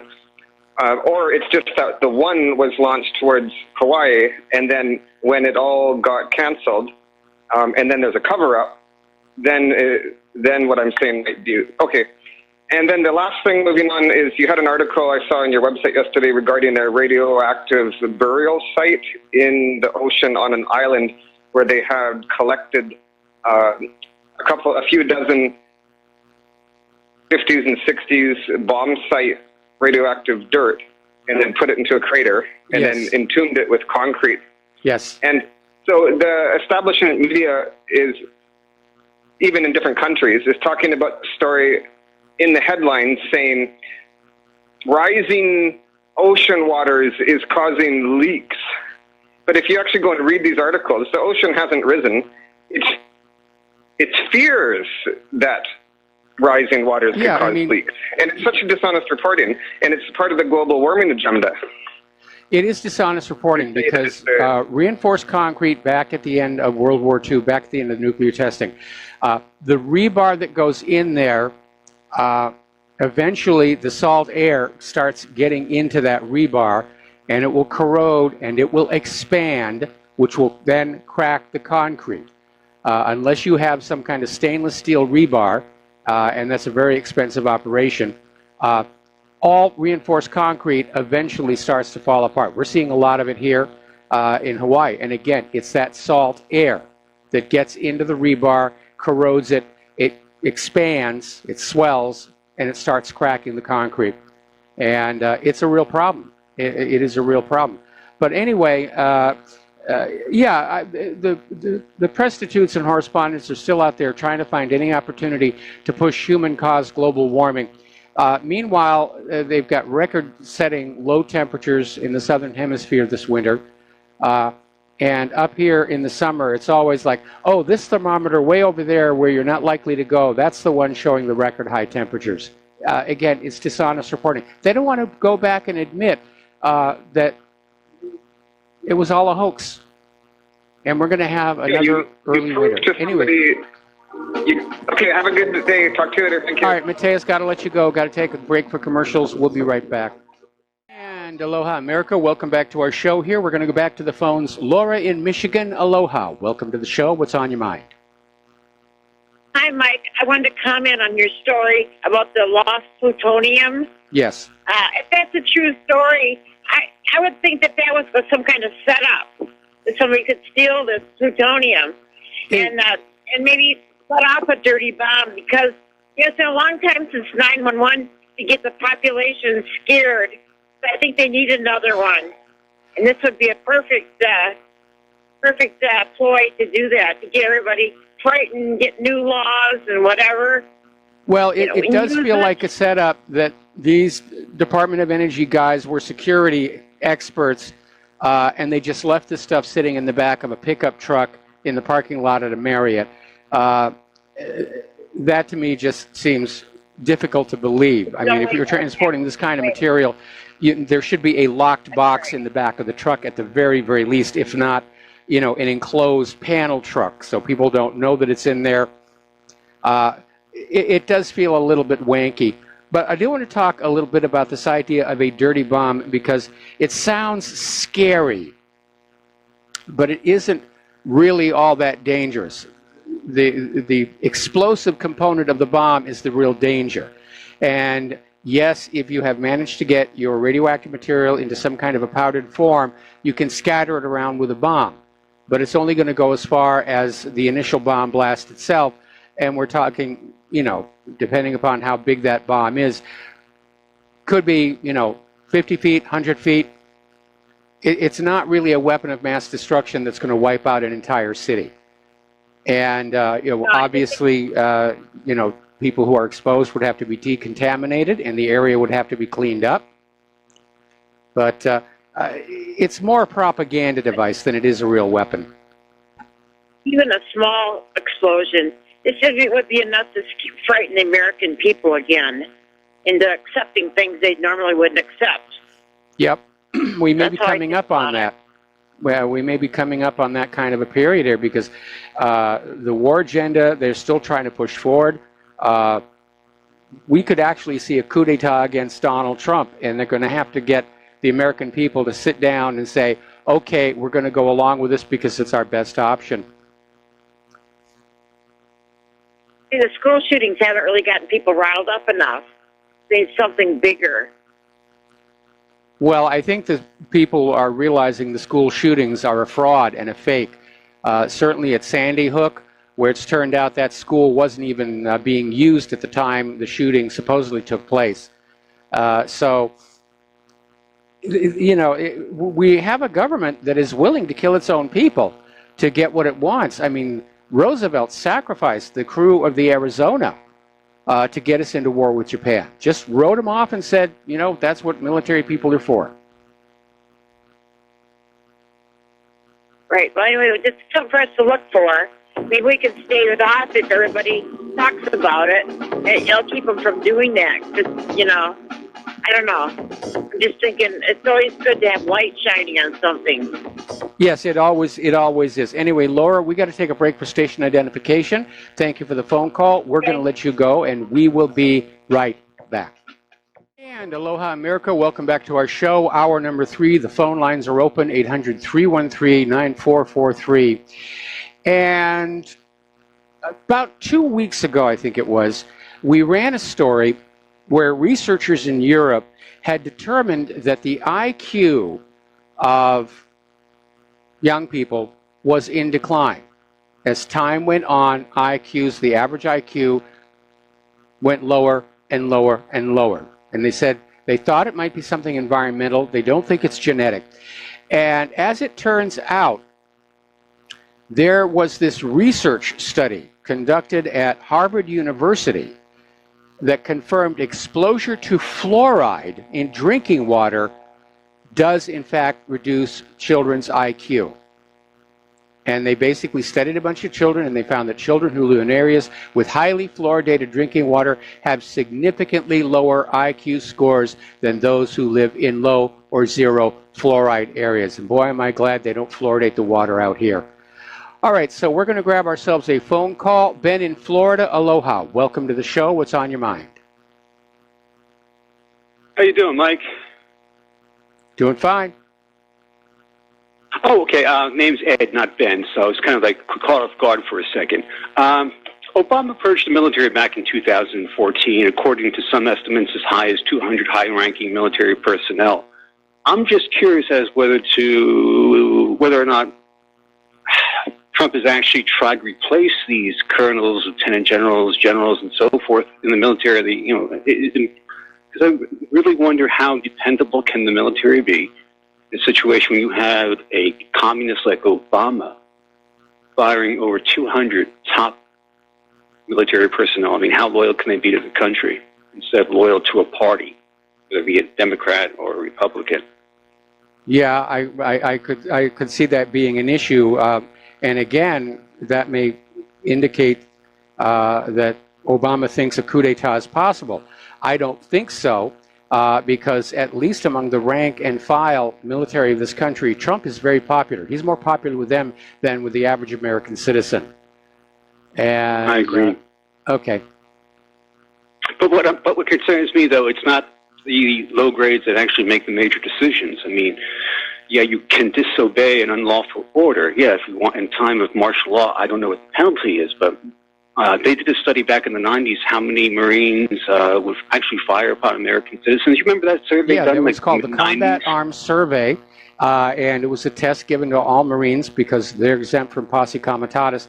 And as a matter of fact, I knew one of the gentlemen who took that test out at 29 Palms because after he'd gotten out of the Marines, he came to Hollywood. He was working as a graphic artist, and we worked together on a couple of projects. Really nice guy.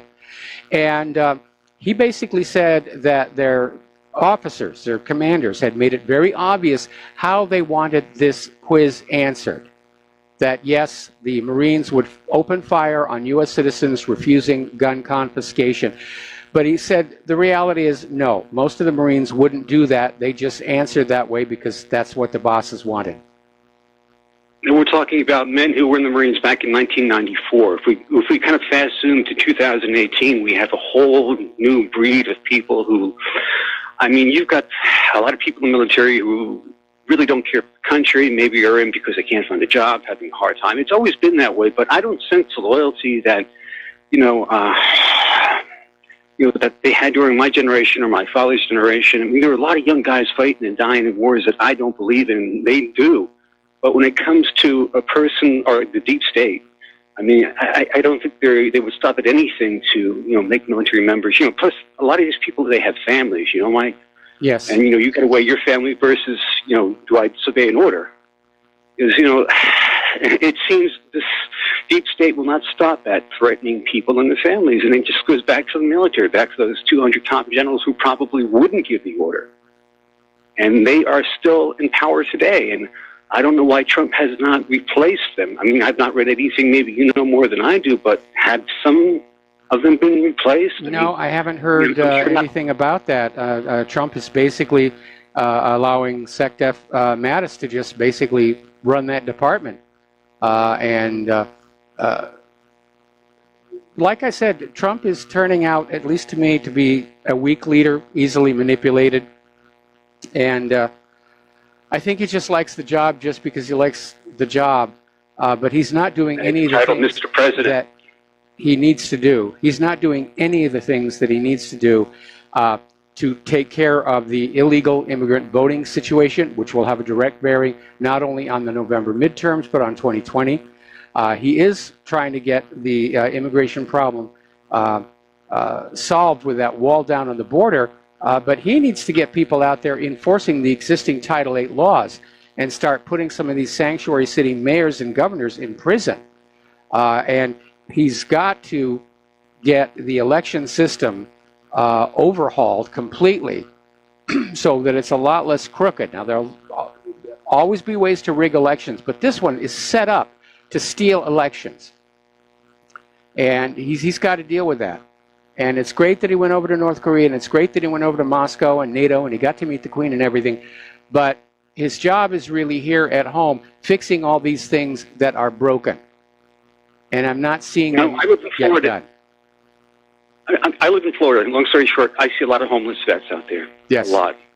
And what really angers me most is when we take in Somalis, we take in people from third world countries, give them homes, give them free education, and these poor vets. I saw one today, as a matter of fact, missing a leg on 518 in Melbourne, Florida, asking, a U.S. military vet, can you please help? I mean, what have we come to when we have to have our vets begging in the streets while we support all these people who hate America and what we stand for. It is a messed up system here. I mean, you look at all the money that we're sending to Israel. I mean, that would go a long way to easing the suffering of our veterans. And not just the veterans. We have millions of Americans. You know, at a time when free handouts are being given to the illegal immigrants, we have U.S. citizens who are going hungry and going homeless. This nation is just so totally out of whack. It can't be repaired. We're just going to have to wait for it to collapse. I think you're right, Mike. Thanks a lot, Mike. Take care.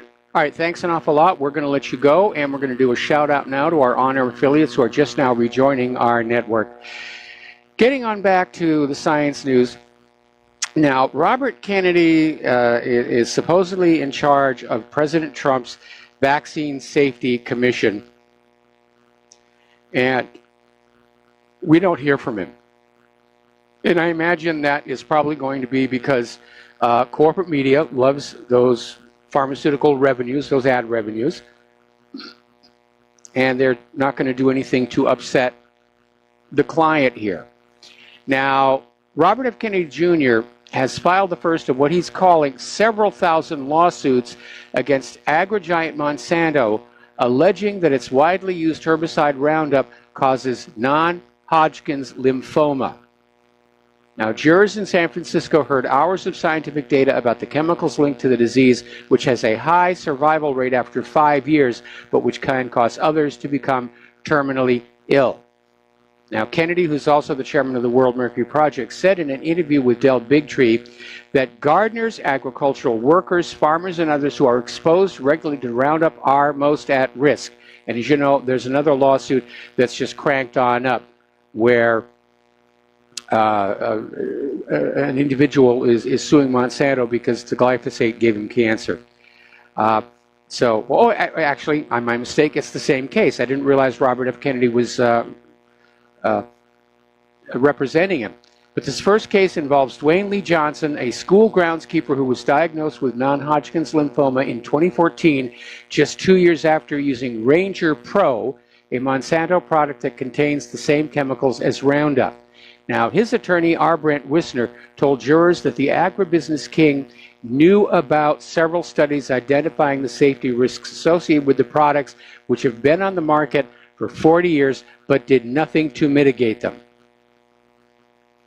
In other words, Monsanto knew there was a problem and went on selling the product anyway. Now, there's another story here coming out of John Rappaport's website. And this is another one about Robert F. Kennedy Jr., who's doing good work but being ignored by the corporate media. Now, here's the issue. Back in 1986, there was a law passed, the National Childhood Vaccine Injury Act. And it was passed, and basically this was the law that excused vaccine makers from legal liability stemming from unsafe vaccines and the injuries they cause. Big mistake. Now, buried in the law was a provision ordering the U.S. Department of Health and Human Services to update Congress every 2 years on its efforts to improve vaccine safety. So Robert F. Kennedy Jr., head of the World Mercury Project, and Del Bigtree, the producer of the film Vaxxed, filed Freedom of Information Act requests for those reports that should be there for every 2 years. And they waited, and they waited, and they waited. Should have been 16 of them, not like it's a lot of paper to collect. So they had to file a lawsuit to obtain the information, at which point it came on out that Health and Human Services hadn't been working to improve vaccine safety and hence had not bothered to file the required reports. All right, let's take another phone call here. Chris in Tampa. Aloha, Chris. Welcome to the show. What's on your mind? Well, Michael, on the topic of Robert F. Kennedy Jr., he just mentioned this past Thursday on Del Bigtree's show called The High Wire, that which, by the way, you can see on Facebook group, his Facebook group and YouTube, streamed live simultaneously Thursdays, 2 p.m. Eastern Time, 11 Pacific. Mm-hmm. That that right after Robert F. Kennedy said, right after he had come out stating that he had been approached by Trump's campaign, then campaign, to head the Vaccine Safety Commission, that immediately after that, all contact by Trump was cut off to Robert F. Kennedy Jr. So, apparently, perhaps he was expected to be a mouthpiece for raising our hopes for, having a Vaccine Safety Commission. But, I'm glad you just did mention that after 32 years, HHS doesn't have any vaccine safety studies as they're every 2 years required to give Congress. So you have to ask, well, who's been writing the vaccine inserts all this time? I mean, I know it's the companies who produce the vaccines, and I'm surprised that they make it. They do. They confess so many problems, sudden infant death syndrome or many other conditions and diseases. But how many more would be listed in those inserts if HHS had been doing the studies and delivering them to Congress every 2 years as required? So, we have a really debt of gratitude to pay to Informed Consent Action Network there. That's Del Big Trees and Robert F. Kennedy's organization that he's representing. Well, the real tragedy is that every one of those warnings that is in the package insert for any medication is usually the result of a lawsuit or an attempted lawsuit or a definite tragedy where it's happened so many times the drug manufacturers have to put it in there. And they don't want to. They don't want to have that. I mean, there are some laws trying to basically tell us about adverse effects. And when you see one of those glitzy TV commercials, you'll see it where there's this rapidly talking person at the end saying all the unpleasant things that could happen if you take this medication, including you might actually possibly die. And the advertisers don't want to put that in there. It is required by the law. And all of those contraindications are usually arrived at by university studies or as the result of a lawsuit. The pharmaceutical industries would like that to go away because they're just out there to sell more and more product. And they don't want you worried that you're going to get an adverse reaction. My concern is when you get to the idea of unknown adverse reactions, if whether some of these many chronic conditions that we seem to have here in the 21st century are in fact themselves adverse vaccine reactions. If you look at eczema, for example, which is clearly related to the immune system going out of whack. And then you wonder, did some earlier vaccine throw the immune system out of whack? We know that peanut anaphylaxis is linked to the peanut oil used as an adjuvant. And so we're in this little mechanism where they mandate you take a vaccine, the vaccine makes you sick, then they sell you more pills and medications to basically cure the symptoms rather than treat the cause. Absolutely, and it's astonishing how many problems our chronic illness has gone up. That I know Robert F. Kennedy Jr. mentioned, and WorldMercuryProject.org, I believe, is the site. Since the children under 12 having such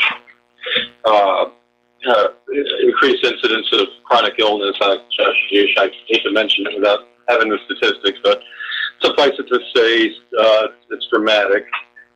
But, it's the proof that autism and other developmental orders are not genetic is the fact that they can be cured, they can be alleviated to some degree. If they were genetic, then you wouldn't be able to fix autism. You wouldn't be able to, detoxify, recover from it. Yeah, that's but a good I point. wanted to, to give people hope that there are so many groups out there that are helping folks do that. Maybe calcium bentonite clay is one really good way to detox from heavy metals, but there are several others. There's the Andy Cutler protocol and several other items that you can take. I know that'd be a whole other show. but to give people hope, because I've spoken to people who have a child with autism or an adult child with autism, and then they won't admit that it was coincidental with the vaccines, especially hitting them hard after the 18-month of the vaccines that the babies get at 18 months, hitting the hardest. So, once that's brought up, then you can let them know that they have a lot of support out there, a lot of Facebook groups and websites, and I might as well just mention the links page. We have a lot listed at wearechangetampa.org on the links page. We have quite a few dozens of links and documentaries and books and Facebook groups. And ICanDecide.org is Del Bigtree's organization. That's ICAN for Informed Consent Action Network. ICanDecide.org, and you can see the information you're just covering under the government page, the government tab, the filings of the stipulation from July 6th, where they settled and HHS admitted that they haven't been collecting data on vaccine adverse reactions for the past 32 years. Yeah, but the problem is, there's no money to fund research because the big pharmaceutical companies don't want that. And unfortunately, whoever controls the funding controls the science. In fact, they call it the golden rule of science. Whoever controls the gold controls the science. And right now, science is for sale. We've seen that there was that completely bogus study that came out of the CDC that claimed there was no link between autism and vaccines. And the lead author of that study then went public and said it was a complete hoax, complete fake. CDC is not a government agency. It's not a charity. It's a private for-profit corporation, and they own something like 57 patents on vaccines, from which they make $4.5 billion every single year. And so, again, the government agencies that are supposed to be looking out for the welfare of the American people, they're AWOL. They think they're supposed to be working for these companies and help them operate as marketing groups. Anyway, listen, Chris, thank you very much for the phone call. We're going to let you go. We're coming up here in a commercial break, coming here down to the bottom of the hour, and we will be right back after these words from our sponsors. And aloha, America. Welcome back to our show here. And as you know, because of our volcano, which is still volcanoing, our tourism has declined. And now it turns out we've got another issue. So for those of you who are thinking about coming on out here, and the Hawaii Tourism Authority is not going to like me reporting this story, it turns out Hawaii has one of the highest rates of antibiotic-resistant gonorrhea in the country, according to staff at the Hawaii Health and Harm Reduction Clinic in Kaka'ako. And this mutated STD was first detected here in the islands in 2016. And according to Jefferson Remo, the Hawaii Health Clinic's STD program coordinator, it's becoming increasingly difficult to treat. And he says they have a lot of people from Southeast Asia who get treated or treat themselves with the wrong antibiotics. And if you don't finish your antibiotics, or if you're taking the wrong ones, the bacteria is able to build resistance. And by the way, that applies to all antibiotics. If you have an infection and you're given an antibiotic, the nurse practitioner or the doctor is going to say, make sure you finish it all. Because after a few days of taking the antibiotics, you're going to feel better. You're going to feel like you're over the illness. You are not, because the bacteria is still in there. And if you don't finish the antibiotic prescription, then it will come back and it will be harder to kill the next time. All right, let's go to the phones here. Peter in Dallas, aloha. Welcome to the show. What's on your mind? Hi, Michael. Thanks for the good work. Maybe you can help me out. I had a friend who insisted that the CDC was a federal agency. I went into their website. I searched around. I found, and I think, and I'm not sure, but basically I think that there are two CDCs. One is associated with the federal government, and there's one that isn't. And it was very difficult to understand what they were talking about. But, at one point it was talking about how one checks the other and how there's no conflict of interest and how careful they are to follow the rules. So I was never quite sure if there's two CDCs or there just is one, or maybe you're a smarter guy than me. Maybe you can help me out. Well, I mean, I'm looking at the cdc.gov webpage, and by the way, the fact that it has .gov does not in and of itself constitute proof that they're a government agency. A lot of websites have .gov or .net or .whatever. It's kind of loosey-goosey. But down at the bottom, there is a page here about CDC and its organization, mission, role, and pledge. Now, this is all, of course, for public consumption and to promote its image. But lately, its image has been rather battered, first of all, by the exposure of that bogus study on autism and vaccines that was discredited, and the revelation that it is not unbiased in the area of vaccines because it owns so many patents for vaccines that it's making money from. Have you ever noticed it's the CDC that's always coming on out and saying, no, you've got to have more mandatory vaccines this year. It was only 30 last year. It's going to be up to 45 this year. They're pushing products. I'm not disagreeing with you. You're confirming basically what I believe, that there is only one CDC. It is a private corporation, and there isn't another thing called the CDC that's associated with the federal government. No, it's a private for-profit business, and they get most of their money from vaccine sales and from the big pharmaceutical companies themselves. Okay, thank you, Michael. All right, thanks an awful lot. So, let's see. Apparently, the company that makes what's described as the Cadillac Ambien nasal spray has hiked the price by 800%. Now, if you'll remember, Donald Trump was trying to get prescription medications down, and here we have these drug companies openly in defiance of him and just shoving up these prices for these medications to the point where even with insurance, people can't afford these things.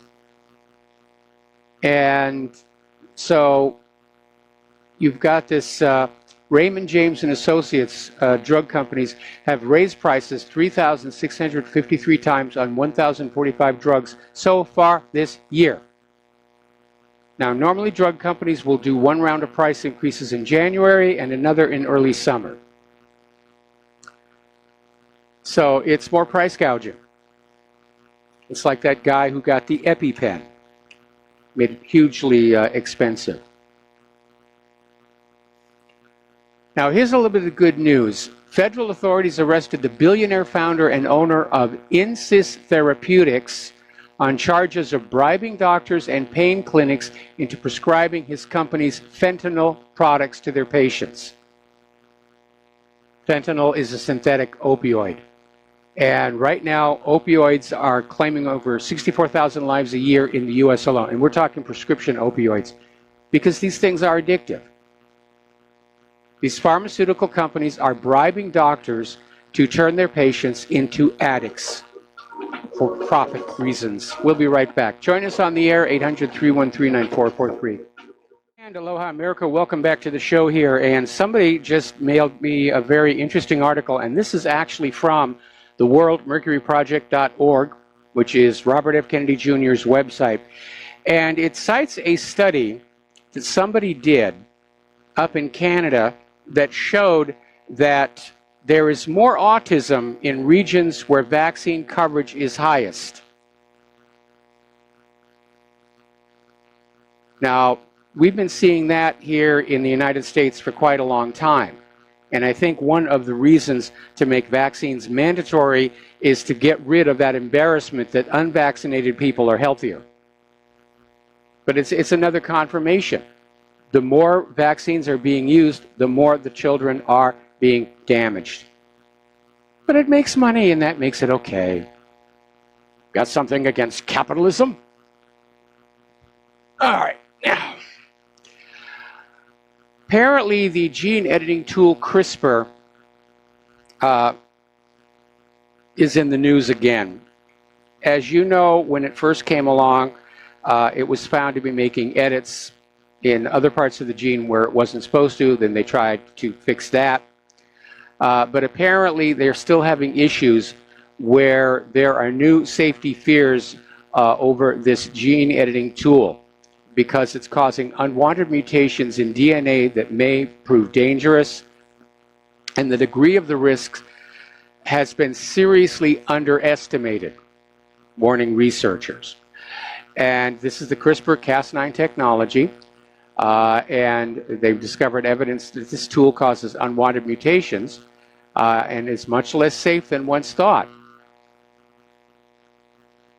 Now, one of the things CRISPR might be used for is to snip damaging genes from children before they are even born, such as those that cause Huntington's disease or blindness. Well, you're talking about gene editing at the point of conception, because once the cells start to divide, you can't go back and rewrite all of them.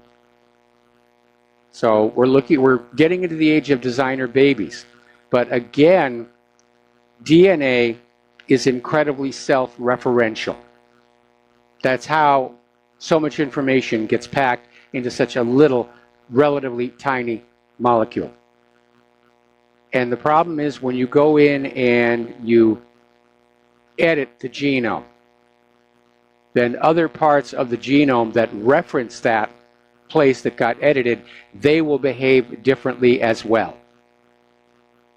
And as I said, the benign example is the corn stalks on Roundup Ready corn are much tougher than the natural variety, and farmers who are growing the Roundup Ready corn have to get Kevlar belted tires for their tractors, or they'll get punctured.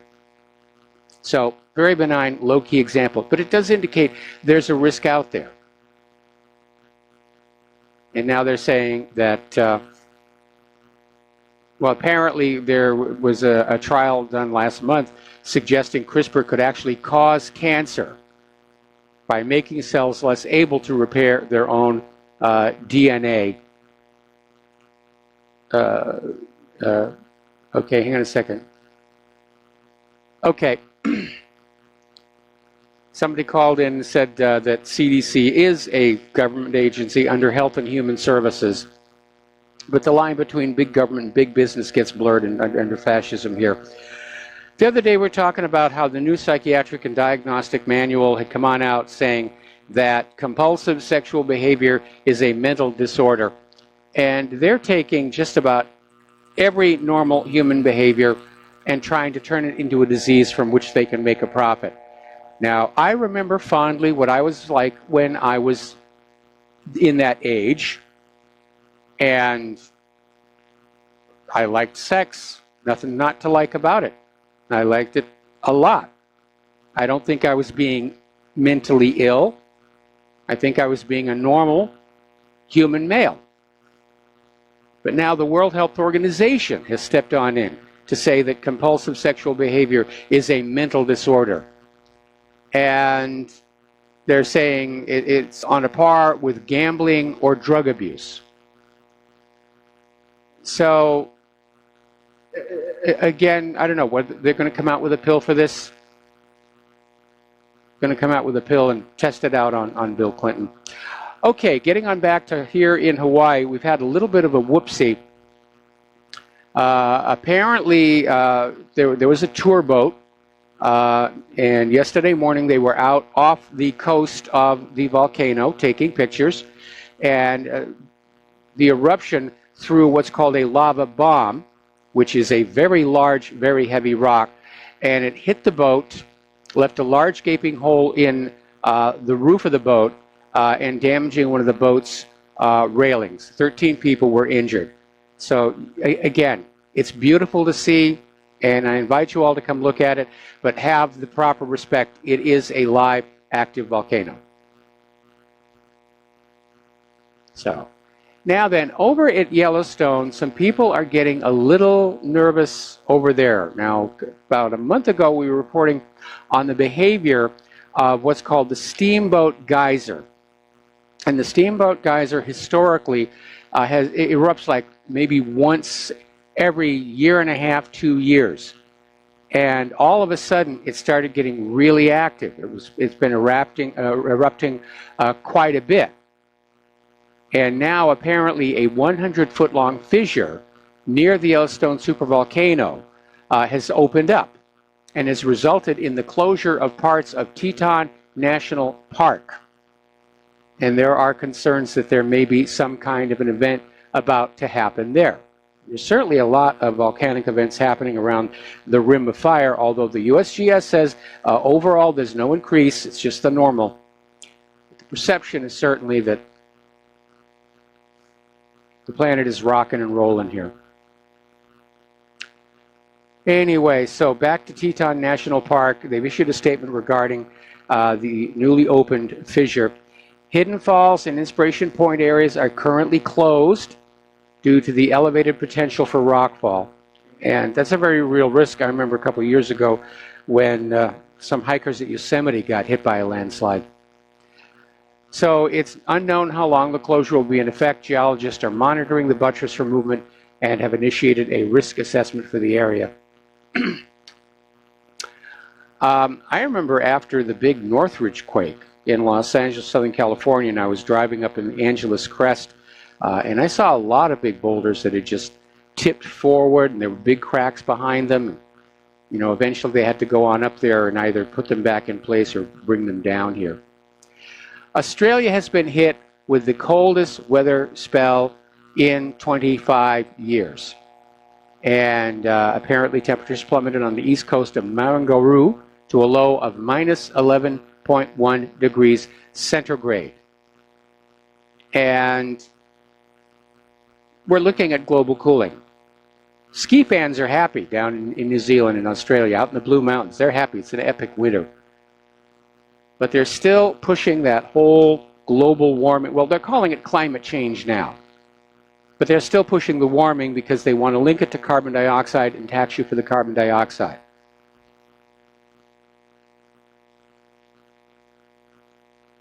Some of the pundits are now calling it catastrophic climate change, like it's unnatural. Ooh, it's unnatural. It's all your fault. You icky poo human beings. It is a scam. Climate always changes, always has, always will. And the primary determinant for climate here on Earth is solar radiation, which is at a minimum and even getting lower, and the changing shape and orientation of Earth's orbit, which is what gives us recurring ice ages versus interglacials. And we're in an interglacial. That's where we are right now. Anyway, phone lines are open, 800-313-9443, and if we could get a few calls in here, I would appreciate it. Apparently, Russia has come out with a new material called a chameleon material, and it's a new form of camo and supposedly can turn helmets and tanks invisible. It's kind of interesting. We have a lot of military here in Hawaii, and I'll see them at the stores and the fast food restaurants, and I'll look at their camos and say, you do know I can see you in those, and they always laugh. But apparently this material is a little bit more dynamic and going to be rather interesting to see how it all works. So, okay, now, apparently over at CNN, Brian Stelter is once again attacking Donald Trump. They're all screaming about him being a traitor. And I got to tell you, the parallels to what's going on with Trump versus what went on with John F. Kennedy, the way they were calling him a traitor for wanting to taunt with the Soviet Union. Kennedy wanted to end the space race. He wanted a partnership between the U.S. and the Soviet Union going to the moon together. And the war hawks hated him for it. So, okay, apparently there's a report coming from Jim Stone. Israel is preparing to attack Gaza very, very badly to cover for Putin's remarks about Hillary. They want the story about Hillary's $400 million gone. So, again, change the focus, change the story. Following the bombing of the barracks in Beirut, Lebanon, and the death of all those Marines, 24 hours later, the U.S. invades Grenada to rescue some medical students. Give the media something to look at other than what they wanted to be there. Remember connoitization? When the U.S. was planning the wars in Afghanistan and Iraq in early 2001, we were all getting Gary Condit. Where's Chandra Levy? Is she still alive? And they just focused on Gary Condit so that nobody was paying attention to the fact that newspapers in other countries were already out there saying, yes, the U.S. will be invading Afghanistan in October of this year. So we were all taken by surprise. If you've never seen the movie Wag the Dog, you need to see it. Even though it's got Robert De Niro in it, and I know he has fallen from grace here. But remember when Monica Lewinsky was interviewed by Congress about the blue stained dress? And she walked out of that interview expecting to find a phalanx of reporters and found only empty steps, because while she'd been inside, Bill Clinton had launched cruise missile attacks against what was claimed to be a biological weapon laboratory in Sudan and another similar facility in another country in roughly the same area. The biological weapons facility turned out to be an ordinary pharmaceutical compounding lab. They made aspirin there. And they sued successfully for the reconstruction of their facility.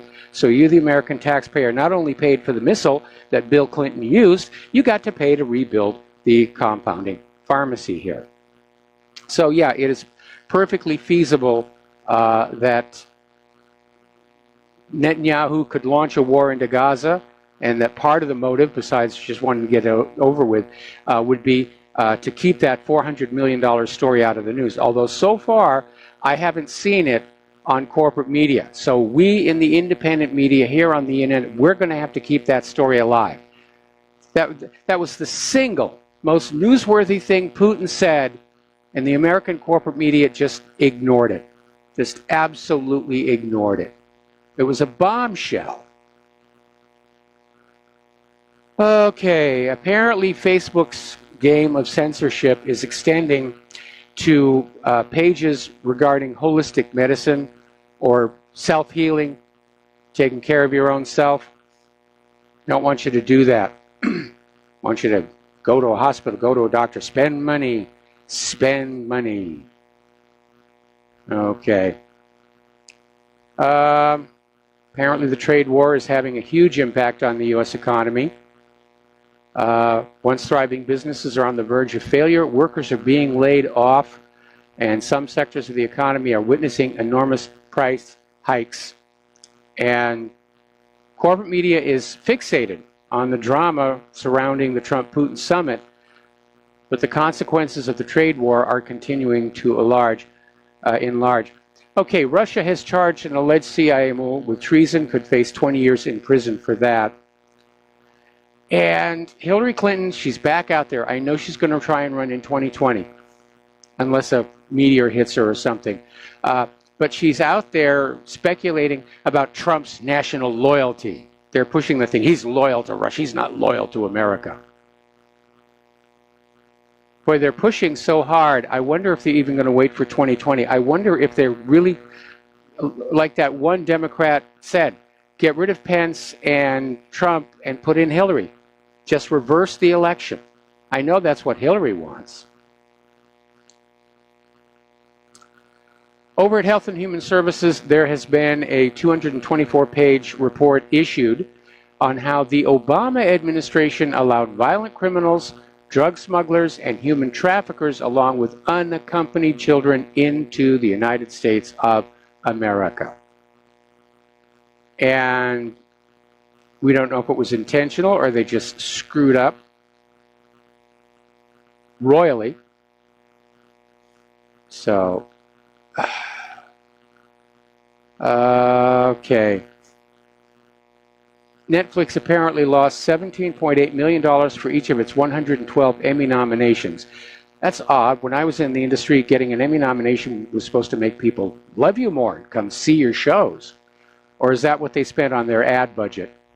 There's a lot of advertising that goes on with the Emmys and the Oscars and the Golden Globes. If you're in those organizations, you get stacks and stacks of free DVDs and Blu-rays. And, apparently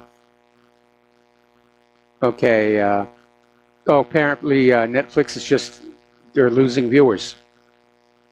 The Emmy nominations are good, the viewership is bad. And that's something that can actually happen. We already talked about San Francisco and non-citizen voters here. So apparently, somebody tried to get to Donald Trump with a paraglider at his golf course, one of his golf courses, and it was flying a sign behind it saying, "Trump, you're way below par." And he got a little too close to the president, and he had to be warned off by presidential snipers. That was a reckless thing to do. All right, we're going to take a break for some commercials here. We're going to be back with the last segment of our program after these few words.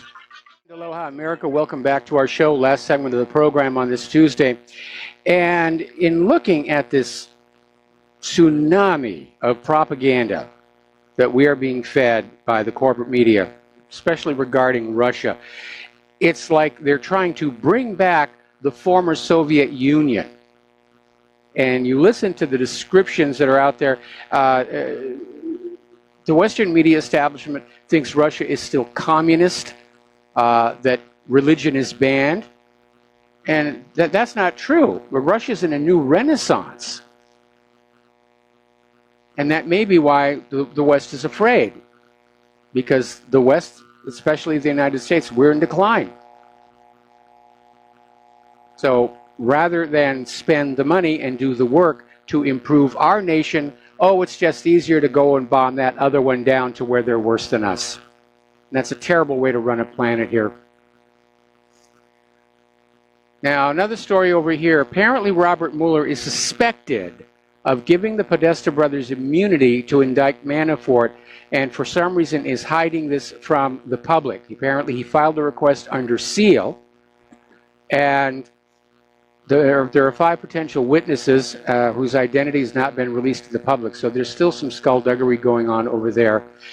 And I'm getting a confirmation here of something that one of our callers said, that what a lot of people are really concerned about is what Donald Trump and Vladimir Putin said to each other in private. Because Putin would have been in a position to share certain information about the inner workings of the U.S. government, which Trump's own advisors are actively trying to hide from him. And I'm sure that Trump probably had some information that Putin would find useful as well.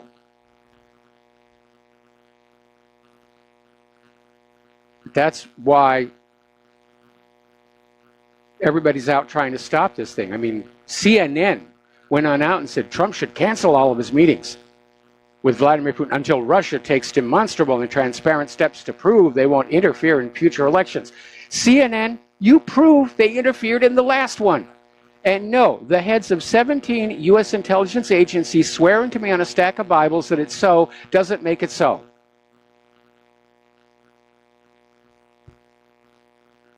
Not after the many times we've been lied to by this government. They're really pushing this just as hard as they can. And finally, as you know, Real Video, it's a website. It is a censorship-free alternative to YouTube. I'm going to be moving my show and my videos over to it.